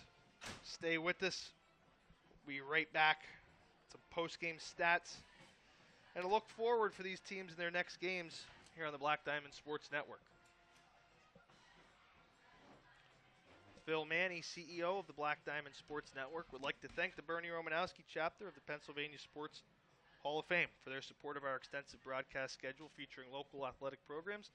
The Bernie Romanowski Chapter Hall of Fame annually recognizes the accomplishments of athletes from Line Mountain, Our Lady of Lourdes, Shamokin, and Southern Columbia. For more information on the Hall of Fame, contact Bernie Romanowski Jr. Do you suffer from neck, back, or shoulder pain? Do you experience pain, numbness, or tingling in your arms or legs? Is your lifestyle hampered by headaches? If so, you could be like tens of thousands of other people who have found relief from these and other ailments through chiropractic care. Give Dr. Philip Manny of the Manning Chiropractic Clinic, 44 North Market Street in Shamokin a call at 570-644-2225 to schedule your appointment. Most insurance is accepted, including auto and workers' compensation. That phone number again is 570-644-BACK. Welcome back on the Black Diamond Sports Network and Southern Columbia YouTube page. Tonight's post-game stats are being brought to you by GDK Development of Shamokin and its subsidiaries Bruiser Sports Grill in Cole Township and Burger King with locations in Elysburg and Sunbury. First, we'll start for the Danville Ironmen. Incredibly, with 2 touchdowns and 17 points on the board, only 2 first downs all night by Danville. Just really tough sledding. If they weren't able to hit the big play, the pressure created by this Tiger defense, too much to get much of anything. Bo Sheptok averaging over 12 yards a carry coming into tonight's game, held to negative rushing yards on 3 carries, negative 5 yards. Raup also negative yards with negative 1. And Johnson, he had 1 yard on 1 carry. Kirsch, 0 yards on 1 carry. Really tough sledding, going for negative yards on the ground. Through the air, getting his first start of the season in replacement of Madden Patrick was Carter Raup. He did an honorable job back there, 13 of 23 with 229 yards on 2 big touchdown passes. He did have 2 interceptions. And receiving, it was Aaron Johnson with the first big touchdown. He had 3 catches for 80 yards. And Cameron Kirsch with the other big touchdown. He had 2 for 93. Gabe Petrus got into the column for the first time this season with 3 catches for 34 yards. Bo Sheptok had 2 catches for 6 yards. And Cole Duffy had 3 catches for 16 yards. For the Tigers, move the ball up and down the field pretty much all night whenever they could get the ball off the turf with 13 first downs, but a staggering, tough to even count number of penalties. Certainly going to be area of focus this week at practice for the Tigers. Garrett Garcia, 18 carries, 87 yards on the ground for the senior. Carter Madden with 2 touchdowns on the night, had 12 carries for 42 yards. And Loudon Murphy with the touchdown early on, finished the game with 14 carries and 92 yards. For the starters there on that last possession, when JV Unit got some work, Joey Williams had a carry, Anthony Martino had a carry, and so did Jack Biermoss. Through the air on the evening, it was Blake Wise completing 5 of 13 balls. Do I have that correct? No, 3 of 7. Dave does interesting scoring here. He was 3 for 7. No TDs, no picks. He had 69 yards total. Through the air and receiving, it was Jay Coy with the big 31-yard catch in the first quarter to set up the Tigers' first scoring drive. Loudon Murphy with the big 37-yard streak to set up another scoring drive. And Garrett Garcia with 1 yard on a screen pass. Those are your GDK development stats. Again, GDK Development of Shamokin is a proud supporter of all local and youth sports. The Welsh family has been in business for decades, and thanks you for supporting them and their local businesses, which include Bruiser Sports Grill in Cole Township and the Elysburg and Sunbury Burger King restaurants. Again, thank you for your many years of support, and good luck, area athletes and teams, this sports season from the Welsh family and GDK Development of Shamokin. Halfway point of the regular season, Southern Columbia moves to 5-0, will remain the top-ranked team across all local media outlets and state rankings. They travel for another PHAC 2 conference game next week at Montoursville. Meanwhile, Danville drops their first game of the year. They'll look to rebound next week at Lewisburg. Heck of a ball game tonight. We want to thank all of you for coming in, watching either on the Southern Columbia YouTube page or listening on the Black Diamond Sports Network. We're able to bring you these fine broadcasts each week thanks to a number of these fine sponsors. Tonight's broadcast was brought to you in part by Pennsylvania State Senator for the 27th District, Linda Schlegel-Culver. Also by Academy Sports Center, Mount Carmel, the Bernie Romanowski chapter of the PA Sports Hall of Fame, Bear Hollow Maintenance, where no job is too small, Best Cleaners, Pac Sinus, Blaze Alexander of Lewisburg, Flume Heating in Cole Township, Brady Insurance in Danville, Continental Fire Company in Meadow Ave in Danville, the Crossroads Group in Elysburg, Danville Moose Lodge 1133, Dead Eyes Deddies on Instagram and TikTok, DW's Kelsey's Hoagie and Deli, Shamokin, Gall Associates on Johnson School Road in Catawissa, GDK Development of Shamokin, George Automotive Services on Jacobs Alley in Danville, Hirsch Family Dentistry in Mount Carmel, the Jack Metzer Auto Group, Route 11, Bloomsburg, Danville Highway, Kaiser Brothers with locations in Danville and Muncie, Kids Peace of Montour County, Klasik and Associates in Shamokin, the Klebon Insurance Group on West Valley Ave, Elysburg, Knoble Lumber, Route 487, Elysburg, Lauer Media Company online at lauermediaco.com, Little Village Primitives along Route 54 in Elysburg, The Manny Chiropractic Clinic, Shamokin, Marks, McLaughlin, Dennehy, and Piontek, attorneys at law, Danville. Miller Gas and Oil, Route 61, Shamokin. The news item, your local hometown newspaper, PBS Beverage, Pack Sinus and owner Steve Tahansky, Penn's Tavern, Route 147, just south of Sunbury. Pretty Petals and Gifts by Susan, Pack Sinus in Bloomsburg. R&M Disposal, located in Mount Carmel. Rennie Road Armel Insurance in Williamsport. Road Armel Springer Tax and Financial Services in Elysburg. Chickatana Ace Hardware, North Oak Street, Mount Carmel. Shimock's Furniture, Route 61 in Coltmont. Southside Fire Company in Riverside. Speed Kills, where athletes are first. State Farm Agent Darla Fauzi, Cold Township. Subway in Danville. Sunbury Motors, North 4th Street, Sunbury. Sunbury Motors Kia, Hummel's Wharf. UNB Bank with locations in Mount Carmel and New Media. Weaver's Tire Service in Northumberland. West End Service in Danville. That'll do it from Southern Columbia. Southern Columbia wins 40-17 over crosstown rival Danville. They moved to 5-0 on this season, 3-0 in the PHAC Division II conference standings. And you could catch them and Danville both on the Black Diamond Sports Network next week. Be sure to check our Twitter account and online at blackdiamondsports.net for any updates on future broadcasted games. Again, thank you for listening to the Black Diamond Sports Network, where you can always get your game on.